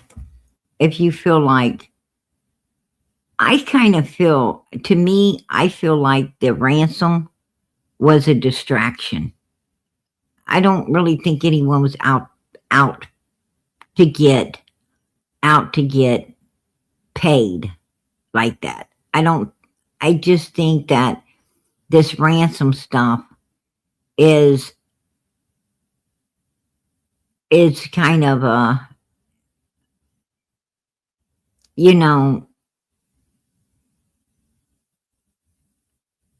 look at the, a deterrence for the real reason.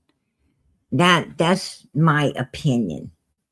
I think they want you to focus on that to keep you from focusing on what, why this truly happened.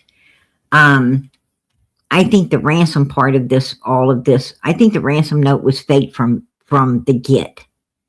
I think it's just a deterrence from what, from the real reason this woman was done like she was. That's just my opinion, right? That's my opinion.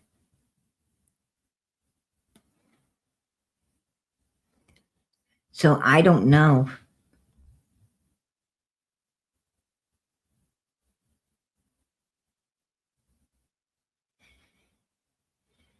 I don't think that anybody wants a ransom.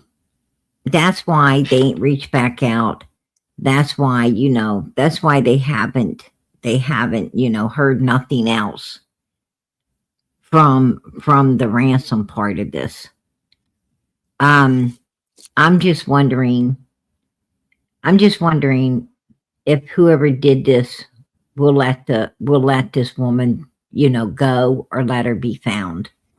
I'm just wondering if they'll let her, if she ain't no longer with us, will they let her be found? I don't know. And from what I heard, I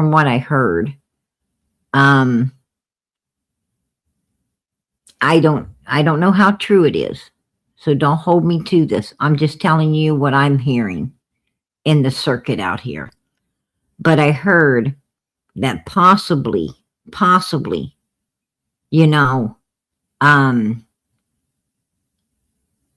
that the pow was discharged in the bedroom. Put a 1. Has anyone else heard that? That it's possible that there was, the pow was discharged in the bedroom. That's what I'm hearing.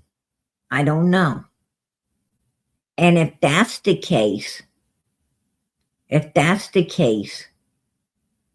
then I don't think this lady, I don't think she's with us. I don't think, you know, because they were asking, they said, we don't mind paying the ransom, but we want to know, we want a phone call. We want to know that the mother's alive.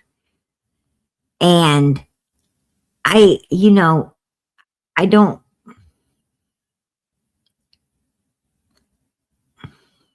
I guess I got to tell the truth, right? I got to tell the truth in the matter. I just feel like the mother's not alive because the ransom person couldn't put her on the phone. I mean, if you're really wanting ransom and you got the person and they say we need a phone call, then you're going to figure out a way to get that phone call. You're going to take that person, you're going to go take that person somewhere away from where you're hiding them. Like you're going to take them way somewhere. You're going to have them make that phone call to prove it. And then you're going to go back to wherever you're hiding, and you're going to wait for your ransom to show up, right? Because that's what you're after. That's what this is all about. And the person hasn't done none of this. So that tells me she probably isn't with us anymore.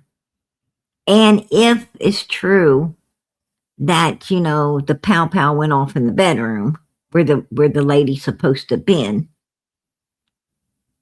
and then we saw the droppings, right? We saw the stuff on the front porch. We don't know what's inside, but we do know what's outside. She probably didn't make it. She's 81 years old. She don't have her medicine. She's got a pacemaker. How long could someone like that last? That,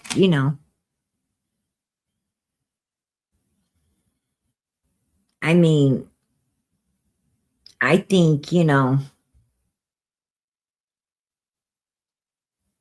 I think if it really was about ransom,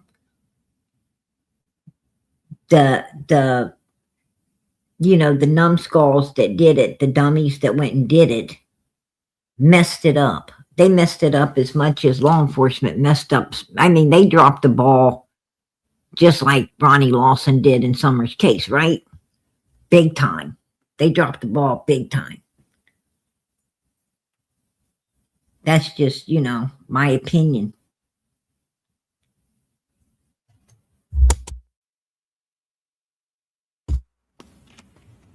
And I think, I think the family pretty much suspects what we suspect, that she's no longer with us. But I think they're trying to,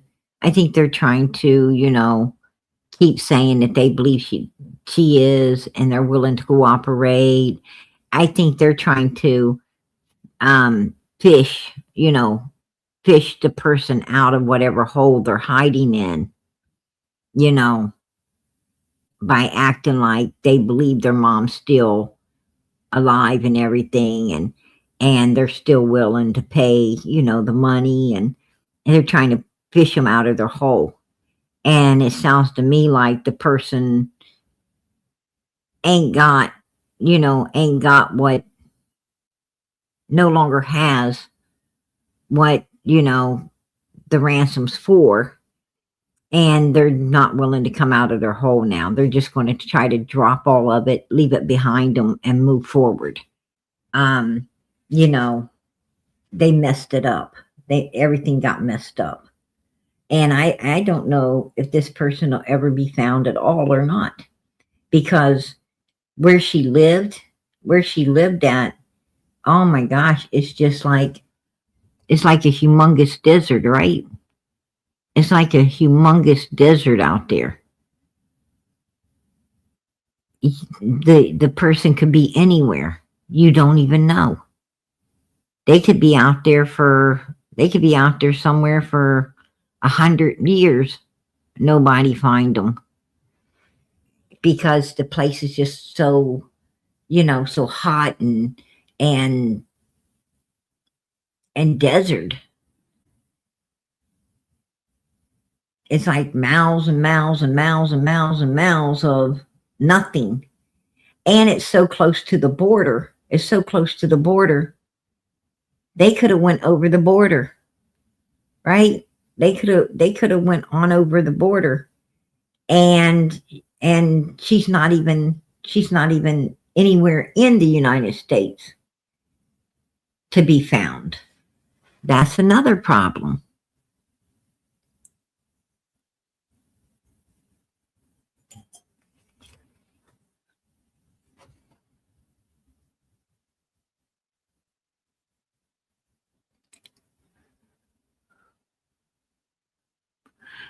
I don't know.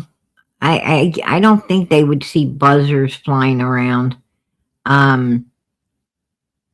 Buzzers only fly around when something's on top of the ground, not underneath it. If you put something underneath the ground, buzzers don't fly. It's only when it's on top of the ground.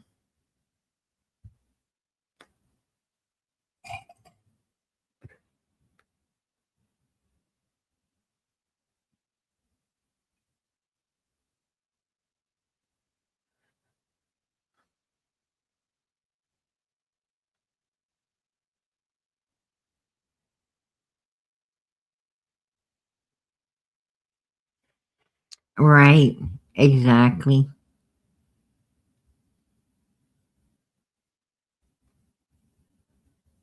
Yeah, I don't know, you guys. You know, this is a really strange case. I mean, I haven't heard of any old people ever being taken for ransom. Put a 1 in the chat if you've ever heard of some old person being, you know, done like this. I haven't. Usually old people have, Alzheimer's or something. Usually old people wander off, right? They wander off. They I don't know. I'm bringing you up, PG's little girl. What's up, girl? How are you? I'm doing good. How about yourself, love? Doing good, honey. Miss being up there. Yeah, I've just been I busy. miss people coming up and hanging out with me. I used to have a lot of people up here. Yes. Not too many anymore. No, we're going to have to start bringing us back. Ain't that the truth? What do Yes. you think of I'm the just going. case? It's bizarre. I think it's an inside job. I think it might have been the pool guy or the son-in-law knows this guy, in my opinion, You think? and his husband. I really do. Yeah. Yeah. You In don't my think opinion, I could be wrong. you don't what did you think of the texts? What did you think of those texts on on the right here on Savannah's Facebook? What did you think about For the that? Bitcoin. I know they said somebody was writing on her old post just recently. Oh, that's weird. Somebody, yeah, said don't forget tomorrow, and they wrote it on different posts. Are you Different posts there? of her, don't forget tomorrow. You know, they kept telling her, don't forget tomorrow. See there? And that account had just been made when it was looked into. The account had just been made, and it was a new account, and they was writing all of this stuff on Savannah. Very weird. Her Facebook. Do you think it could have been like somebody obsessed with her? It had something to do with with her. What do you Can you think? hear me? Yeah, I can hear you.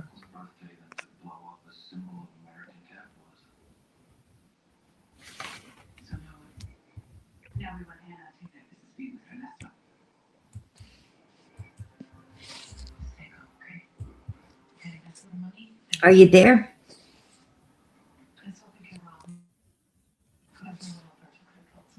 Yeah, I can't hear you anymore. Oh, I lost her.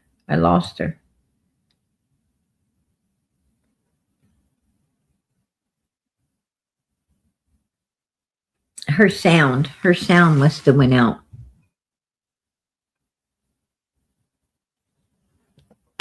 It is. It's a very, very sad case. Absolutely.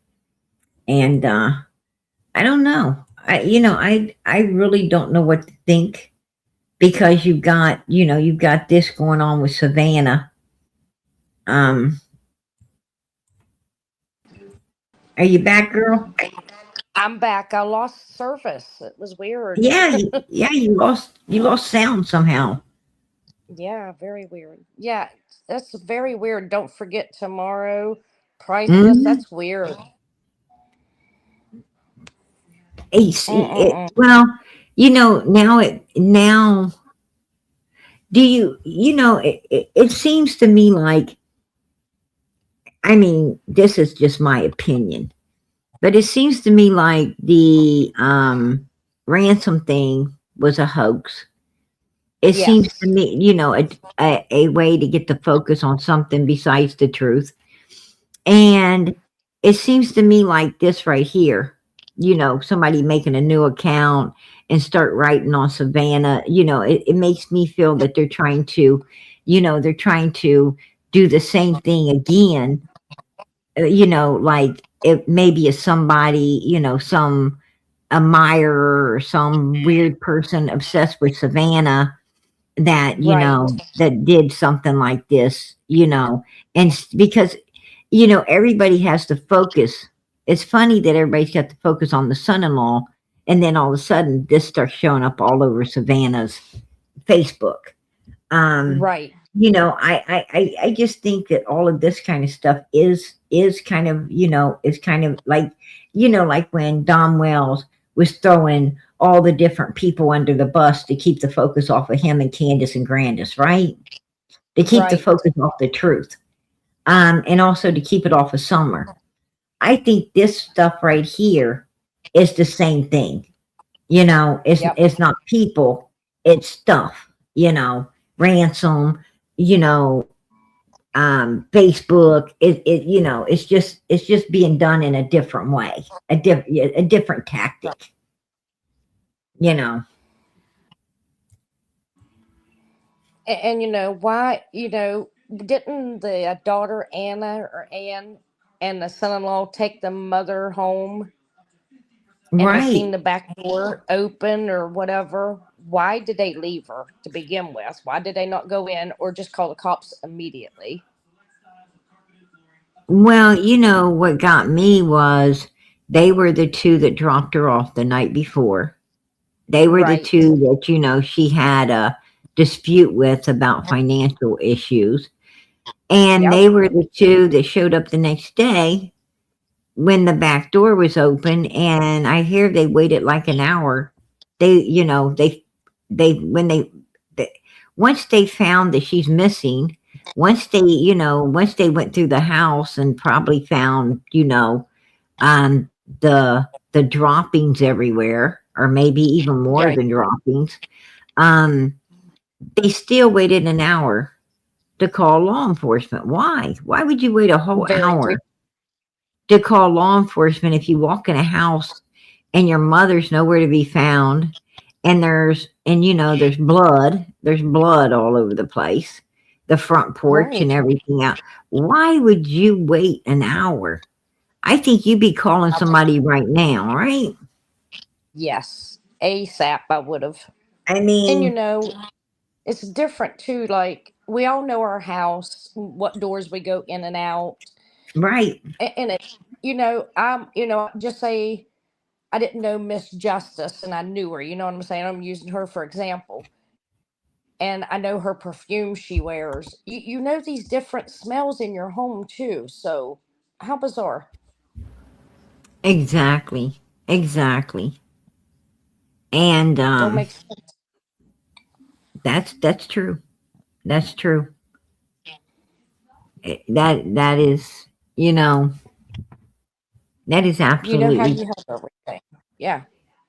And if I seen a drop of it's blood as soon like, as I walk through the door, I'm calling the cops immediately. it's like the perfume that my mother wore. I would know it anywhere. I mean, Yes. if I went past someone and they had that particular, that particular perfume on, I would immediately detect it. Um, Yes. and also, I would also detect like a man's cologne. Like, say for Yep. instance, if only women lived in a house, a dorm, or when only women lived in a, like your mother living alone or whatever. If I went in, I would detect a man's cologne immediately from a Right. woman's cologne. You're so right about that. And also musty body odor. A lot of Yep. people, have like, take for instance, if Candace went into somebody's home, oh my gosh, because You the would never people, get rid of the smell. yeah, I'm not trying to be funny, but Right. the people, it's true, because the people at the tree lighting that had to hold her hand said they couldn't wait to let go and get fresh air, that they really smelled. Right. So, if someone like that came into your home, you would smell it immediately, right? You would be like, oh my freaking God, what died in here, right? Right. It's just And did she true. right? And did Nancy see the camera when it went off? Did it not alarm her? Why would you open a door? None of it makes sense. It's like it was staged and let's do this and get it done and make Exactly. money. Maybe, maybe. I don't, I hope I'm wrong, but I um, don't think we are. girl, I'm going to tell you something. I, I could not, I mean, I could not even imagine. I could not even imagine, um, looking at something like this and my mother being gone, See, my right? cameras would have done went off as soon as he barely made it towards the edge. Mine one did done been off and alerted me before he made it that far. Could you imagine how hard And why this is pull grass for that family to or watch? weeds or whatever the heck he's got?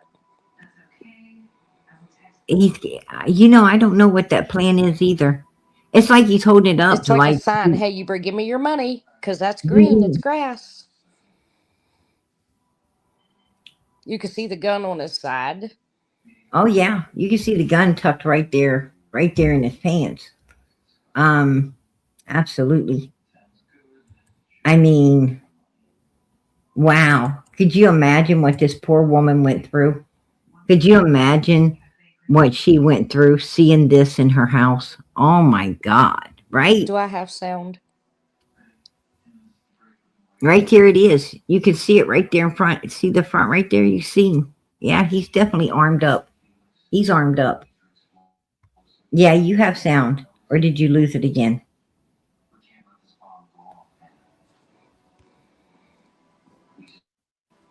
Yeah, you lost it again. Something's going wrong. You're hitting an area. You're hitting an area where um, your Wi-Fi or something ain't strong enough. Yeah, I still can't hear you, girl. I can see you. Your camera's working fine.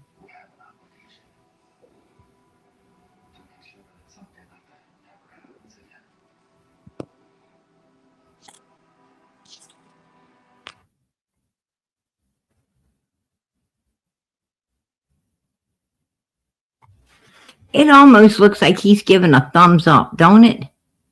Doesn't it look like he's almost giving a thumbs up?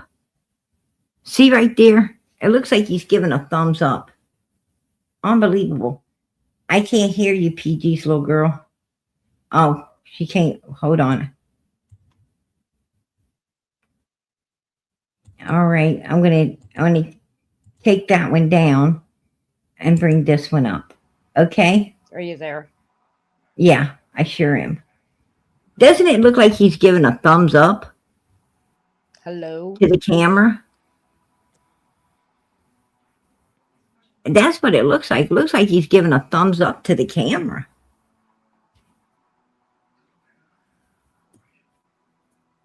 I think your sound left me again. I lose sound every time Oh no, you you show got the it. You picture. got It's it. weird. I can hear you.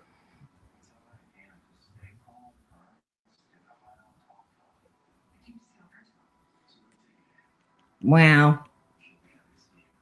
Can you hear me? Yeah, I can hear you. Doesn't it look like he's giving a thumbs up here?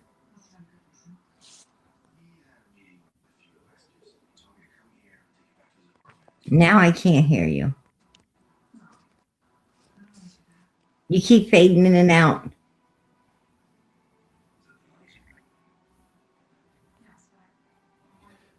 Her sound left again. She can't. Hello. Hello.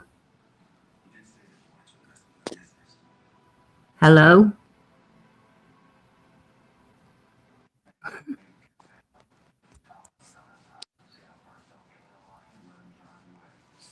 Yeah, it does. It does.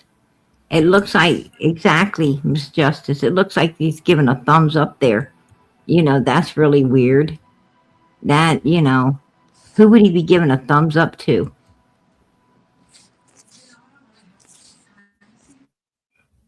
And he's peeking. He was peeking. Oh boy, look, he's peeking. Look at him. He's peeking.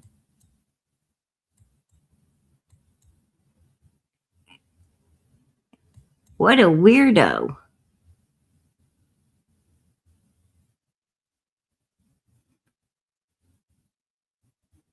And I say he's not young. I would say he is not young by the way he walks. A young guy would be stepping better than that. When he goes off the step right there, watching when he steps off the step. Let's bring him back here when he's bent over. Now watch him. Watch how he has a hard time watching step. See, he steps like an old person. He is not young, because a young guy would have been quicker than this. He would have been quicker, a lot quicker than this. He's got a little bit of that stiffness, in himself. So, older people, step like that.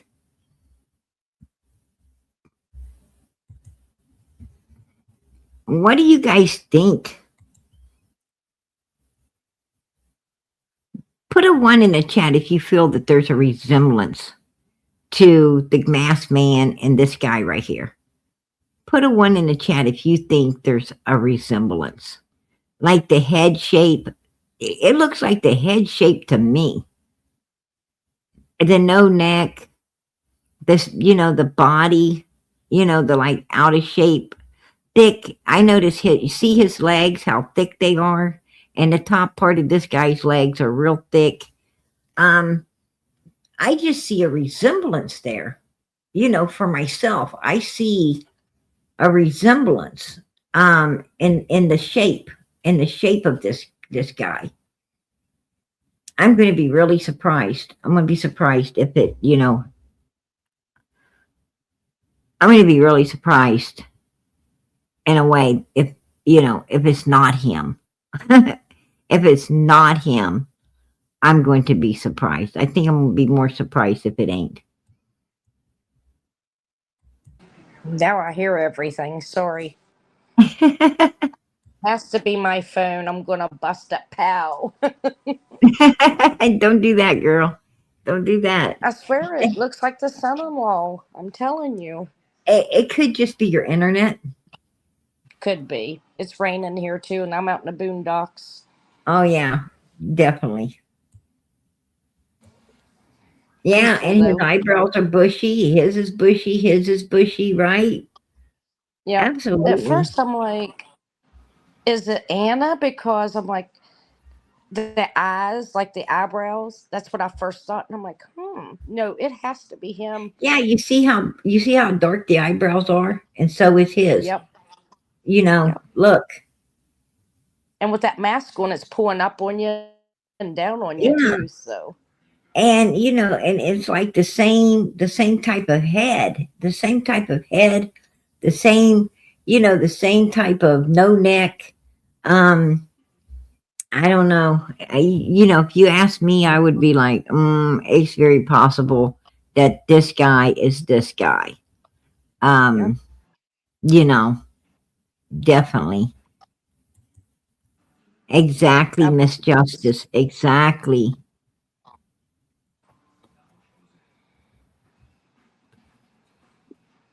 very Unbelievable. weird. Yeah, yeah.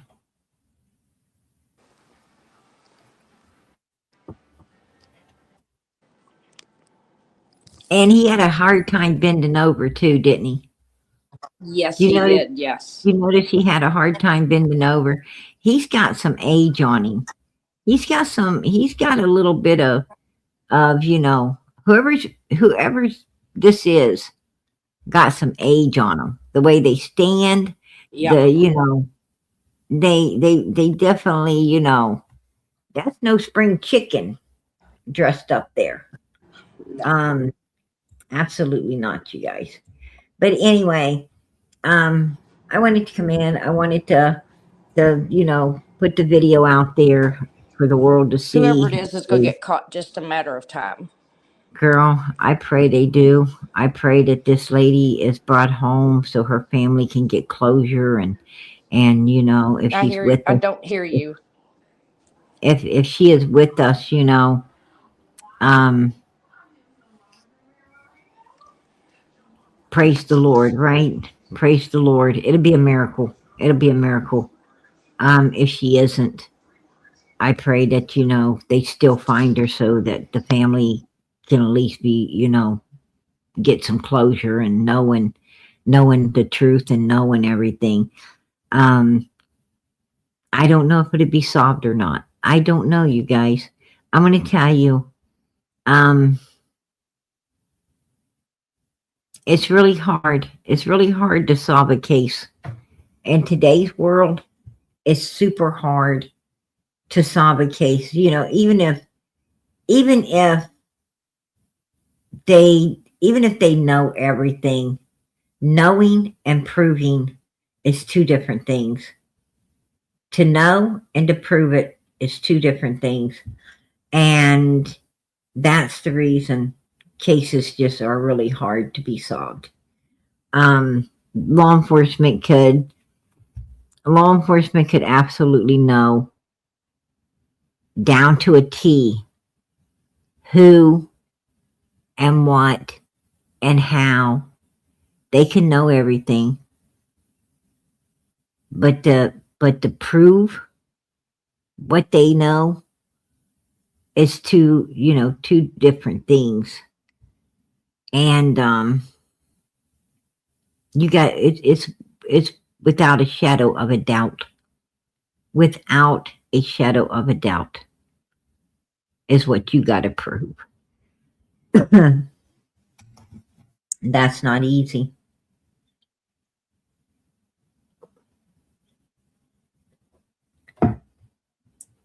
Yeah, exactly, Miss Justice. Progress, but progress isn't good. Progress, or this world has progressed into the field of evilness. It's progress, the progress ain't done us no good. People are wiser, yes, but they're weaker. They're weaker. Boots on the ground is way more powerful than technology. Boots on the ground is way healthier.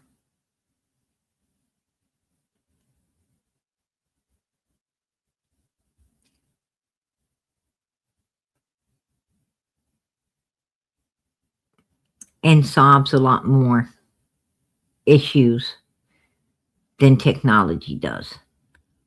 I feel that technology is geared toward helping the criminal more than it's helping law enforcement. That's just my opinion. I think that, back when, if you go back into history, into the 30s and 40s and 50s, even the 60s, 70s, if you go back into history, um,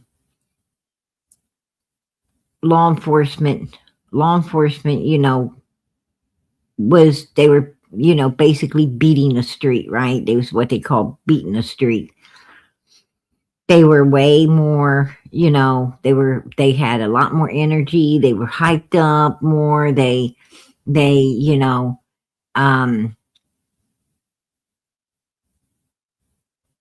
had all the people, we the people outside beating those streets as well, right? All the people were out there working. They were coming home. They were communicating with their neighbors. They were communicating with one another. They were, they were going out to the movie theaters. They were going out to soda shops. They were going out to pizza shops. I mean, the streets were full. Porches were full. People were everywhere, right? All the people were everywhere. Everybody knew everybody. Everybody knew everybody's business. And that's how they solved crimes. But today, 2026, is hard to solve anything because people ain't out there sitting all over the place, coming and going everywhere. These people are all, if they're at work, they're hiding inside work. They come out, get in their vehicle, they go home, they pull into a garage or their front street or wherever they're going to park their car. They go straight in the house, they lock up the doors, and you don't see them again. You don't see them again until their little car is pulling out to go back to work or their little car is coming back home. Humans, you don't even see them going out shopping. You don't see people packing in groceries and stuff anymore, right? Nobody's packing. You're like, how does these people eat? Nobody's packing. You don't see nobody unloading groceries, packing them into their houses. You don't see none of this stuff. Nobody sees anything anymore. And that's the problem. That's a problem. And that's why cases can't get solved. Because nobody's watching those streets. Everybody's watching this box. Everybody's watching a TV. Everybody's watching their phone. Nobody's watching one another anymore. And we might be wiser, but we're way weaker. You're not getting the exercise. You're not getting the socialization that humans need. You're not getting none of that, none of that one-on-one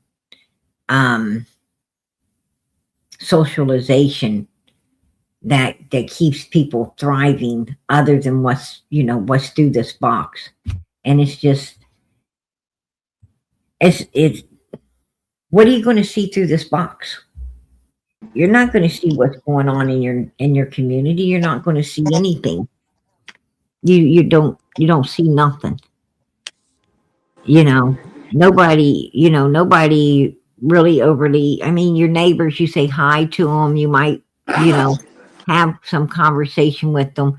You might invite them over to cookouts and stuff, and you might chit chat, a little bit about this, a little bit about that. And usually it's, about sports, or it's about, clothes or shoes, or, makeup or hair, or, places that have a good buy on this or a good buy on that, or you're talking about your children. But you don't even have, people ain't talking about, nobody's talking about, each other no more. What I'm saying is, back in history, when these people came to a cookout, they talked about the neighbor over here and the neighbor over there, and what this person was up to and what that person was up to, and and what this business has been doing and what that business has been doing. And you really got to know a lot. You got to learn a lot. You didn't even have to leave your front porch to go through people, to go through a lot of people's homes and lives, because other people was doing it, and those people was bringing it to your front porch, putting it into your ears, and that's how you know a lot of stuff. That's how law enforcement knew everything. It's because everybody knew everything, and it always got back to law enforcement. Nobody's outside knowing anything anymore. So therefore, law enforcement knows nothing either. Nobody, you ain't got no witnesses, is what I'm saying. Right. You ain't got nobody hearing or seeing anything, because nobody's focused on that no more. We live in we just live in a world where they call this progress. I call it BS, to be Yeah. honest That's with what you. me. And that, We know. and while everybody's hiding in their homes, communicating through stuff like this, evil is rising up and taking over the world. It's taking over Yeah. those streets. It's taking over everything, because all the good people are locked up, communicating through all of this, and fearful to be out there cleaning up what's accumulating. They want to turn a blind eye to it all, as if it's going to go away. Well, it's not. It's not going to go That's away. It's not. just going to get worse. It's going to get way worse. And law So, enforcement, what is law enforcement going to do? They can't solve the crimes they already have. right. Can't solve Summer's case. They can't solve Michael's case. They can't solve Sebastian Rogers' case. They can't solve Jack and Lily's. They can't solve, Emmanuel's. They can't solve anything, it seems like. They can't get none of the answers they need. Back in the day, Right. Emmanuel's parents, if you go back into the 50s, 40s, 50s, and 60s, Emmanuel's parents wouldn't have been able to take that little boy and do anything with him, because there'd have been so many people out running around that they would have been seen. And if they didn't tell where the little boy was, the people who seen him heading in that direction would. And law enforcement would know right where to go. But there's nobody out there to see anything anymore, because they're all doing this. They're doing this right here. And that's the problem with our world today, and why nothing's getting solved.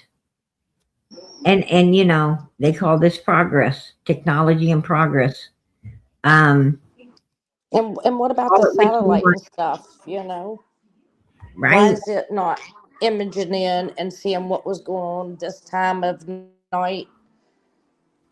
Makes no Why did sense. people feel so much better before all of this stuff came out? Why did people feel so much better and so much more alive when the doors were open and people were flowing everywhere? Why did people feel less stressed, less depressed, less, less everything, when everything was flowing the way it was, when people were going all over the places? Why did people feel, you know, more healthy, Not to have to be wealthy, and scared, wise? worried. Right. It's so much more healthier. People today, they don't really do nothing, right? They really don't do a lot of nothing, and they're always Right. tired. They're always stressed out. They're always depressed. And I'm going to tell you, it's because there's nothing for them to do. Right. Bef- they can't focus They can't focus on, you know, it used to be you didn't have nothing to do but get up in the morning and right away, start cleaning your home and and your yard and you look forward to doing all that stuff. You look forward to keeping your place, clean and spruced up. You look forward to cooking. You look forward to having friends and family around. You look forward to all of these things. You look forward to real life. And Right. somehow real life disappeared into these boxes. And that's why people are depressed and everything because they feel so damn alone. They feel so damn alone. Right? Right.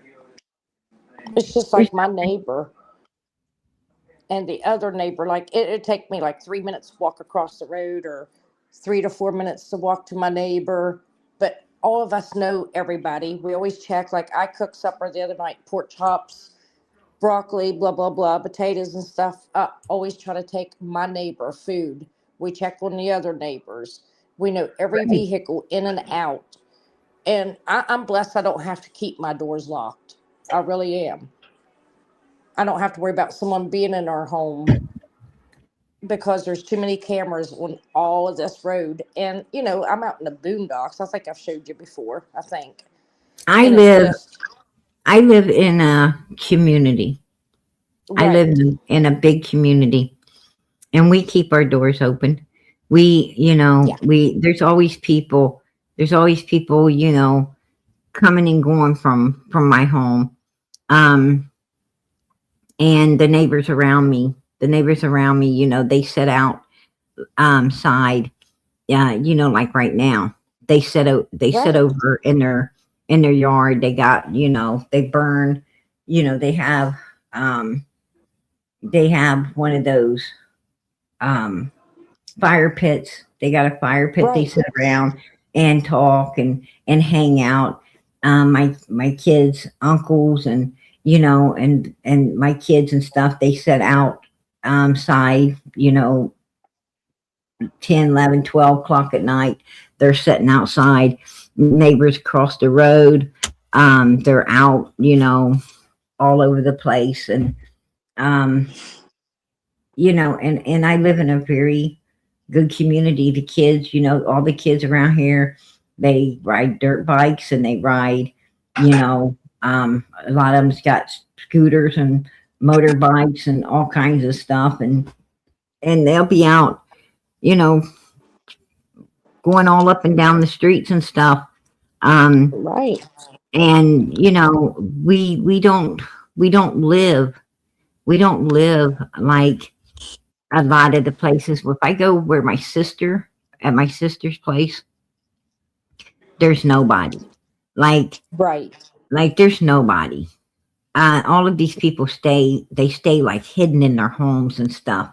And I told her, I said, why don't you, if something comes up, you should move into, our community and leave that place because it's like nothing. She's always at my house. My sister's always at my house.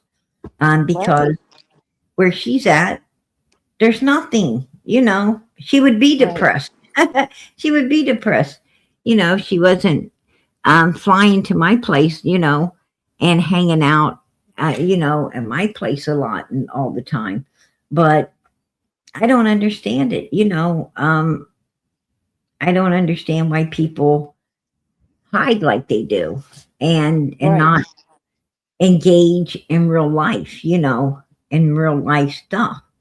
Um, I don't like being on a computer all the time. Right. I don't like being trapped in my house all the time and being petrified. I want out to know who you were. I don't care how right. you live or whatever. I want to know. It's just Yeah, like they're putting exactly. water in up this way. I know Well, every vehicle they drive now. And it's like I I, keep a close eye out. I tell you something about um, our community that I live in, for instance. Um, you'd be surprised at how many people, you know, how many people they're outside a lot and everything, but most of all adults they do pack. They do pack, Yep. you know, but it's not because anybody's scared. It's because, Right. of stray animals and stuff. Most all of us have kids. And Right. a lot of times, pet bulls or a pack of, bunch of dogs that gathered up somewhere might try to come into the community. We And got a that, bobcat this way. that's the reason. That's the reason, you know, Right. that that we do that. Um, we don't think about anything for other reasons like that. And whoever's Right. giving a cookout, they're always inviting everybody. Like everybody knows everybody. And, like if one neighbor's having a cookout, it. Come on over, come on over. So you throw a dish together and take it over if it's a spare the moment thing. A lot of times they'll tell you ahead of time, hey, my house this weekend, because we was at yours last weekend. And you know, and then you'll hear voices. Then you hear voices like, hey, we invited. You're invited. Um, from another yard, and it's just nice. It's just nice to live in a place that that's not boring. That's not boring. And trust me, Right. where I live is not ever boring. That's me. I might be out in the boonies, but it's never boring. I'm We gonna pop tell you, because of the girl, bobcat they got out here, and it's it's like shit happening all the time. I planned how on doing close was. I had planned on Sorry. doing 2 lives back to back to this evening. I was going to Right. come in and do a live about Nancy, and then I was going to come in and do a live about summer. I'm And excited about that. just out of nowhere, just out of nowhere, something came up that I had to go to, I had to go take care of, and very important I had to do. And and it held me up. Was took a little longer than I expected. But you know um that's real life. That's how That's life right. is. And that's how life should be. It's how life should Yes. be. You want to feel like you're living life. um I work. My job is I work from home right now, and I'm on the computer most of the day. I get, Right. you know, I get my breakfast, me and the kids and my family, my husband and everybody. We get breakfast, and then I start work, and my kids, they homeschool, as everyone knows, and Right. I got one in college, and so and then I usually make lunches.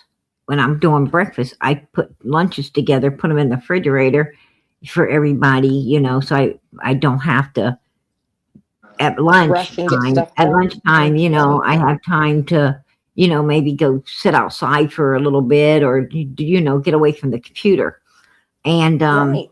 do something else. Most of the time, I'm really putting dinner on. I'm trying to Right. get dinner started, and I keep an eye on it. And so, we'll have dinner early. But um, Our I'm dinner is always always nine I'm o'clock. always doing something. I'm always doing something, girl.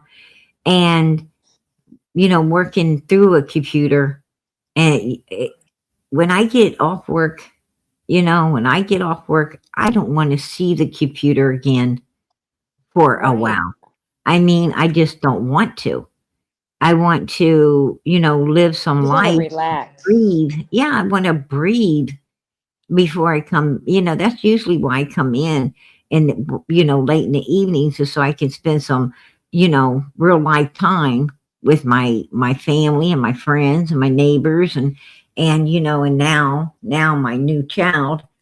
And you know, it's I couldn't imagine being on a computer Right. all the time. It would be too exhausting for me. Right. Just too. I mean, What I feel makes like I'm on it a lot, and and to be honest with you, I've had to take a lot of time off um due to my baby, and well, you're allowed to. and I'm Yep. going to tell you something, girl. Um, I've been living it up. You know what I'm I saying? don't blame you. Right. It's like, it's so nice. It's just so nice getting away from everything, um, Right. you know, and so forth.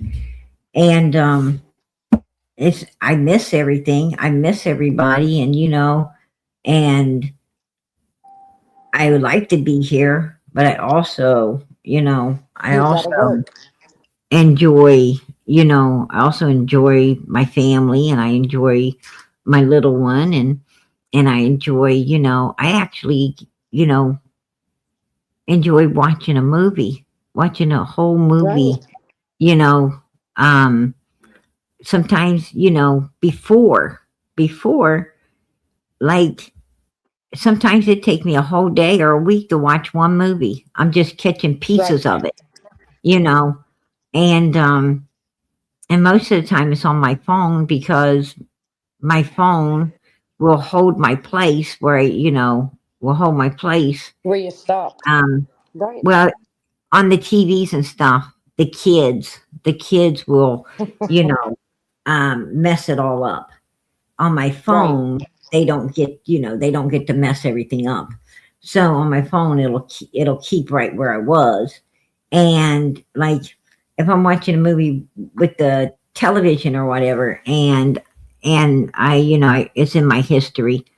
My daughter, who was watching it with me when we had to run somewhere or do something, she'll come back when I'm busy and watch finish and it's gone. It's freaking gone. And I'm like, where Oh, did it go? It ain't in my history. Oh, I finished watching that. You like did what? thanks. Did you get the name of it? No. Was I supposed to? Right. Well, let me And tell it's you what happened to us. Sorry for interrupting. We've been like very like God just answer whatever's going on. Our granddaughter, oh my Lord, when she was 7, you know how kids play with money, candy, peanuts, anything. Well, back when oh she yeah. was 7, because she's 12 now, we just kept asking God, please let it not be nothing. But my granddaughter, when she was 7, and she's 12 now, stuck a penny up her nose when she was 7. Oh my gosh. No lie, I'll have to send you the picture, Mama PG. It just Lord, like, I don't want to see but that. it's crazy because Oh they my take her to the God. doctor like they're supposed to, the ear nose throat doctor. And then this happened like 2 weeks ago, and it's no lie, like it's bizarre. And you know how my daughter takes her to her therapy, her doctor, to get her checkup, her ears They checked, her just found nose, it? throat. They just, well, they thought she had a growth growing in there, the ear nose and throat doctor did. And they're like, oh, well, we don't think it's cancer or anything. We just found this instant growth. Well, come to find out, it was a penny back when she was 7 stuck in her nose. Thank God that's all it was, but they got it out today. Oh wow. I bet that Yeah. hurt. She took it like a champ. I don't know how she did it, but she did. But Oh my how did the goodness. other doctors not see this? You know what I'm saying? Like when she went to the dentist and done x-rays, Right. how do you not see this? Well, when a dentist does X-rays, it's just the gums and Teeth. the teeth and the gums. Right. They don't do the cavity of the nose. Um, Right. you'd have to go to an air th- an ear, throat, and Ear, nose nose, and doctor. throat. Yeah.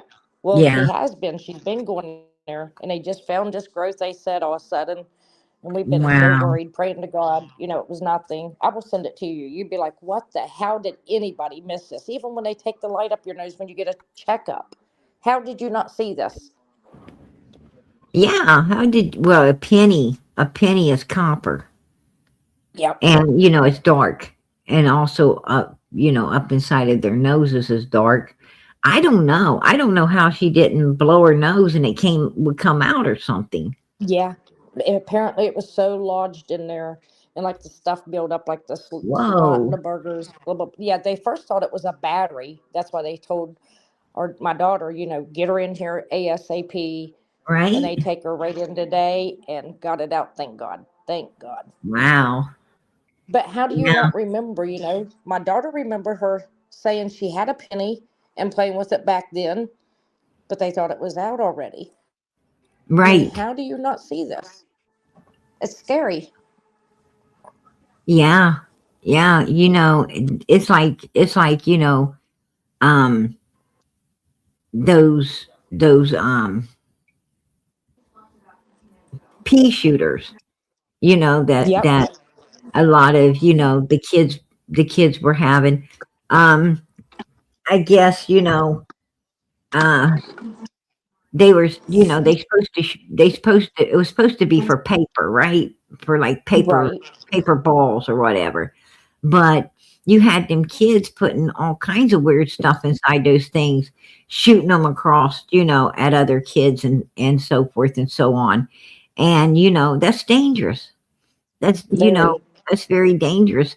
And you'd be surprised at how many kids, if something like that, like if they did put something, in their ear, their nose, or swallowed it, they're afraid to tell their parent. They get Yep. scared, don't tell, and because most of the time parents scream at kids, and Yep. that's why when I had kids, I told myself I am not going to be like other parents.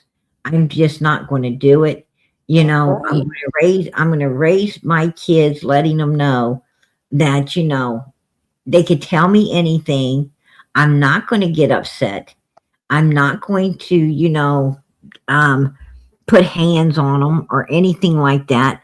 That I want them to know no matter what, they can always come to me, you know? Right. And you know, I didn't really ever have to overly discipline any of my children because my kids were good kids. Right. I talked to them, like a real human being. I would tell them, Right. I didn't tell them because I say so. I tell them, look, hon, I love you, and this is why I'm trying to instill this wisdom and this knowledge into you. It's because I want you Right. to be safe, or, I want you to have this knowledge because of the way other people are, and you need to know so you don't get got. Um, you know, I always, you know, talk to my kids and, and I make them as smart and as wise as adults are. And Right. children can be made as smart and as wise and maybe even smarter than adults, by because their brains are sponges and they can Yep. hold so much more information than the average adult could because they don't it all goes in and they hold on to it and you know and that's something that a lot of adults can't do, like Right. adults can sing songs from their childhood, and they can give little nursery rhymes that they learned in their childhood and phone numbers from their childhood. But I'm going to tell you something. When they become, ask them what phone number was they gave yesterday because they don't know. That's You know, right. they don't know, like, and they can't, and if they hear a song, they can't sing it, like they did one of those rhymes or one of them songs from childhood because the brain doesn't store it like it Right. used to. Right. It's pushing more out than taking it what is taken in. Right. And And that's, yeah. So if you just talk to kids, you know, and instill all of this wisdom in them, you know, they're going to have the same problem I got in right. adulthood. You got to be mother freaking 90 to be as wise as you are. No, Right. you don't have to be 90 to be as wise as you are. You just have to have an adult The in your life knowledge. that was Yep. full of wisdom that they instilled in you and you were willing to hang on to. Right. And Yeah, she has the same doctor too. And they told him, back when she was younger, she did this, she did that. And it's just like, how did you all not see this? It don't make sense. I'm surprised that it didn't set up some type of infection or complications. Yeah, And she said she could breathe fine. When I told her, I, that she had a I, growth I, growing, I'm it not was seeing scary. it because most of the time, the skin would grow over it or it would become really inflamed or infected. Um, Right. Especially pennies being made of Yes, because they're copper, copper. that should have caused, that's just by the grace of And God some right kind of there. infection or something, yeah. And she has not been sick, nothing, like normal kid. Oh, I tell And I you what, said, we just got to leave it God. if I was her mother, I I'd frame that. I'd frame that penny, girl. I'd frame that I don't know penny. if I have to ask, right. I have to ask Raymond. Hey, Raymond, did they give her the penny after they took it out of her nose? Because I was busy earlier. He don't know. Mama PG said they should have framed that penny. Yeah, they should have framed that penny, and I mean, they should have washed that up and framed it and gave it to her because that's something she should not. That's something That's her It's war funny, room but right it's there, not right? funny. It was right. So I told Raymond, I said, it's funny now, knowing what it is and was. But, they had us scared like she had some kind of growth and this was going Right. on. I And I'm bet. like, okay. Wow. Wow. I told And God was with and us. not only that, but the nose is so close to the brain. I'm surprised that Yes. it didn't. If that would have set up infection, it would have went to her brain, and Yep. and that would have been really a nightmare.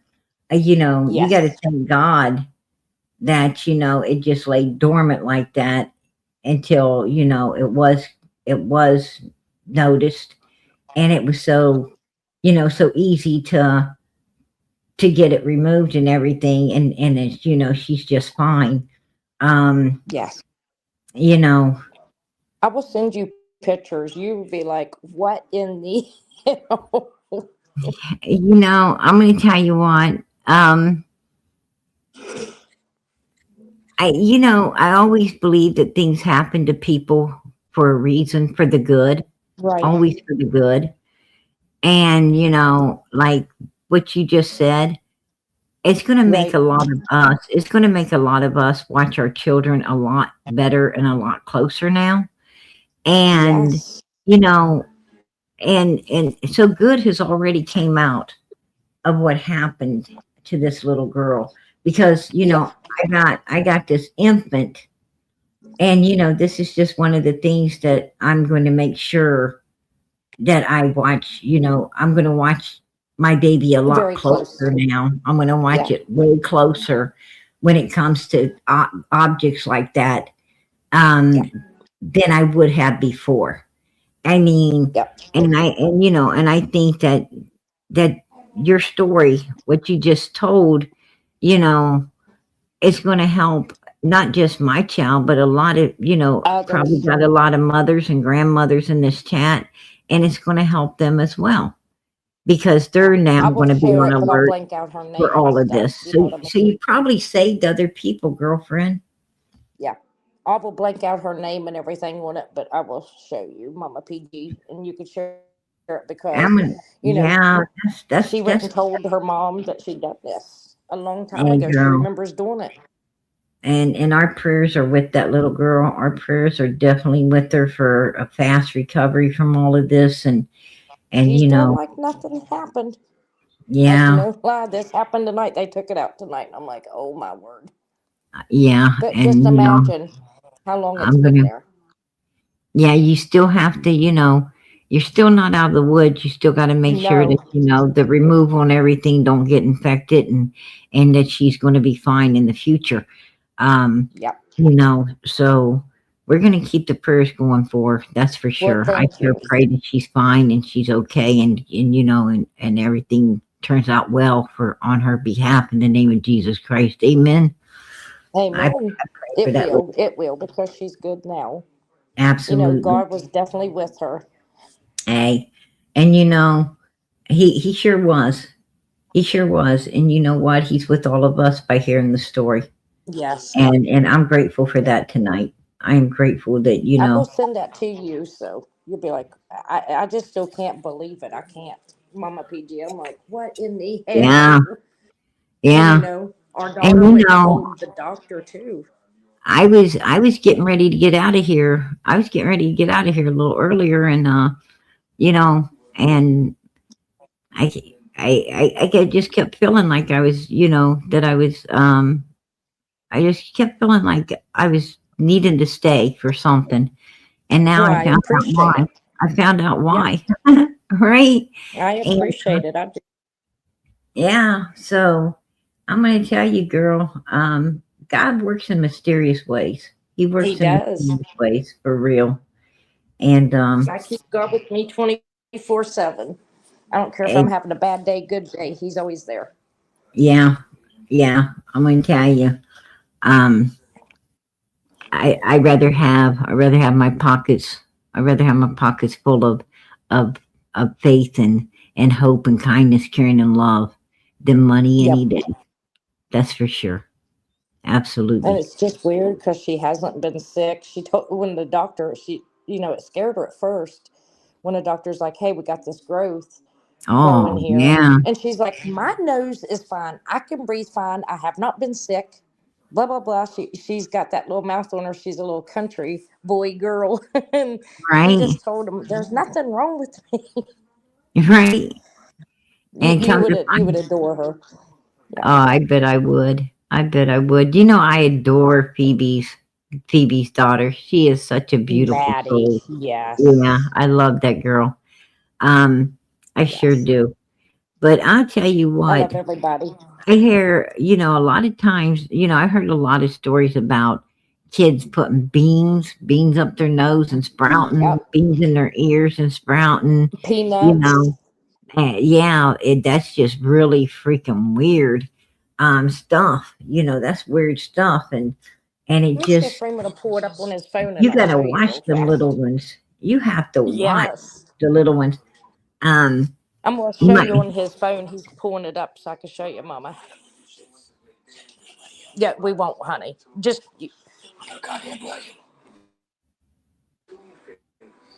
he's getting ready to pull it up for you so you can see it.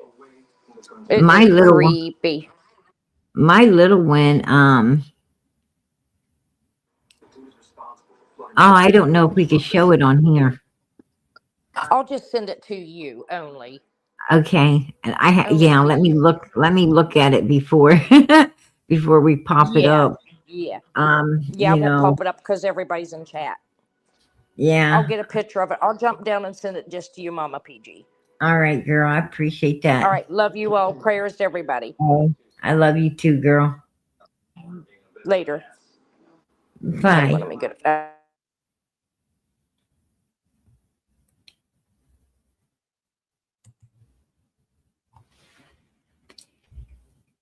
Yeah, a lot of stuff I have to post. I have to post over on Facebook because certain things you can't have up here. Um, they don't like you to have certain things here. Um, so I definitely have to look at it, put it in content. If I can show it, I will. But I have to look it over first, right? Um, yeah, that's horrible. Um, it definitely wise me up more, right? My little one's already goo gooing and moves those little hands and feet all over the place, and uh, I'm gonna tell you, my little one is strong. I got a strong little feller, and it, and I'm thinking to myself, you're going to grow up too fast. You're going to grow up too fast. Right? And slow down, slow down. I just want to keep them little, as long as I can. But every day it seems like I know he's getting a day older, and I'm not looking forward to those days older. They just grow up too quick for us. Hey, Mountain Life, how you doing, sweetie? Good to see you. But yeah, I'm gonna get out of here though. I've kept everybody here, and I appreciate you all being here. I appreciate everybody that showed up here tonight. I appreciate each and every last one of you. And I'm definitely will be in. Well, I can't say definitely. God willing, we'll be back in here tomorrow evening. And I'm dedicating tomorrow to Summer because I got some real stuff. Something, I got something, and I know you're gonna be like, wow, really? Oh my gosh. Um, so I want to bring that. I want to bring that to the table. So don't miss tomorrow night. I am dedicating it to Summer. For sure, for sure. I'm doing Summer tomorrow night. I have not forgot about Summer. There's no way I will ever forget about Summer. And but I felt that this lady's case is very important, for her and the family. And like I said, this is crucial time. It's at the beginning of everything, and this is very crucial. If we want to solve this case, it's very crucial to get this information, and all of these videos and pictures and stuff out here as soon as possible. Running through, every network, every channel, and doing all we can do for this woman, 81 years old. That I'm be honest with you, I'm worried for her. I'm worried for this lady, and what I'm seeing here is it's very scary. It's very scary for not just all of us. It's she's living it. This woman's wherever she's at, she was living it. And so I can imagine, how traumatic it is for her and her family. And we really need to be doing all we can do as quick as we can do it, to help in any way we can. And that's what we're here for. So, I just needed to bring that to the table. Summer's case,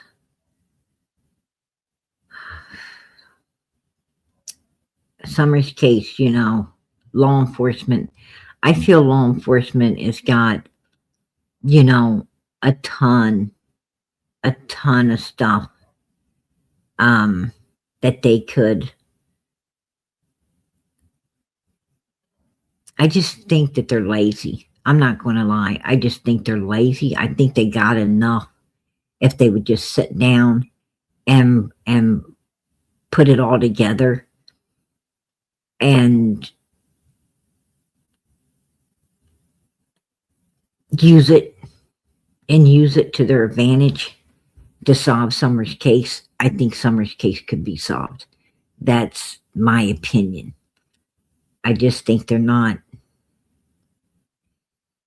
doing, they're not diligently doing what needs to be done. And it's upsetting. It's upsetting to everybody, and I'm sure it's upsetting to Summer as well, wherever she is, because, God knows the child wants to be found. She wants to be brought home just to search. She wants her brothers to know where she's at and what happened to her. And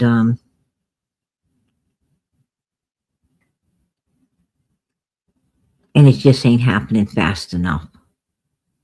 And I just think it's because people are lagging in the law enforcement field. I just feel like they're lagging, and I don't know why. I can't explain it. But that's pretty much where we're at in Summer's case. I wish I could bring more, more to the table, but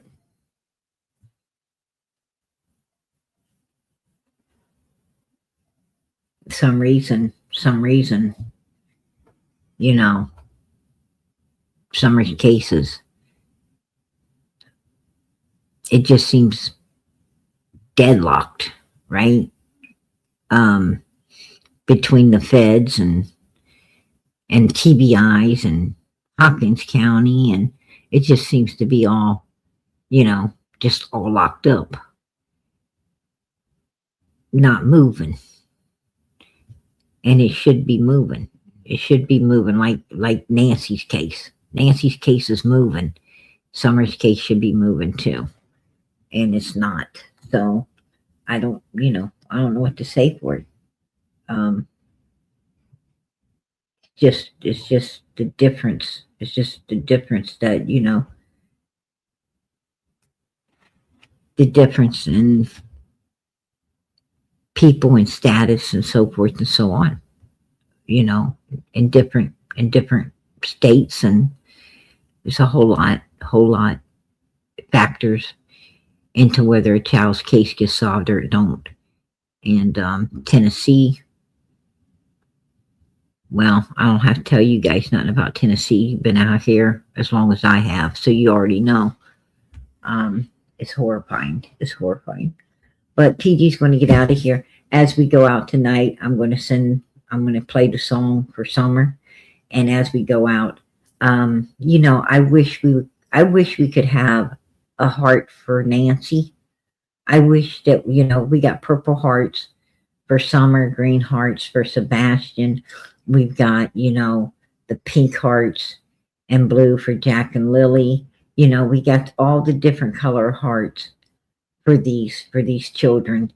I wish we could have a heart for Nancy as well.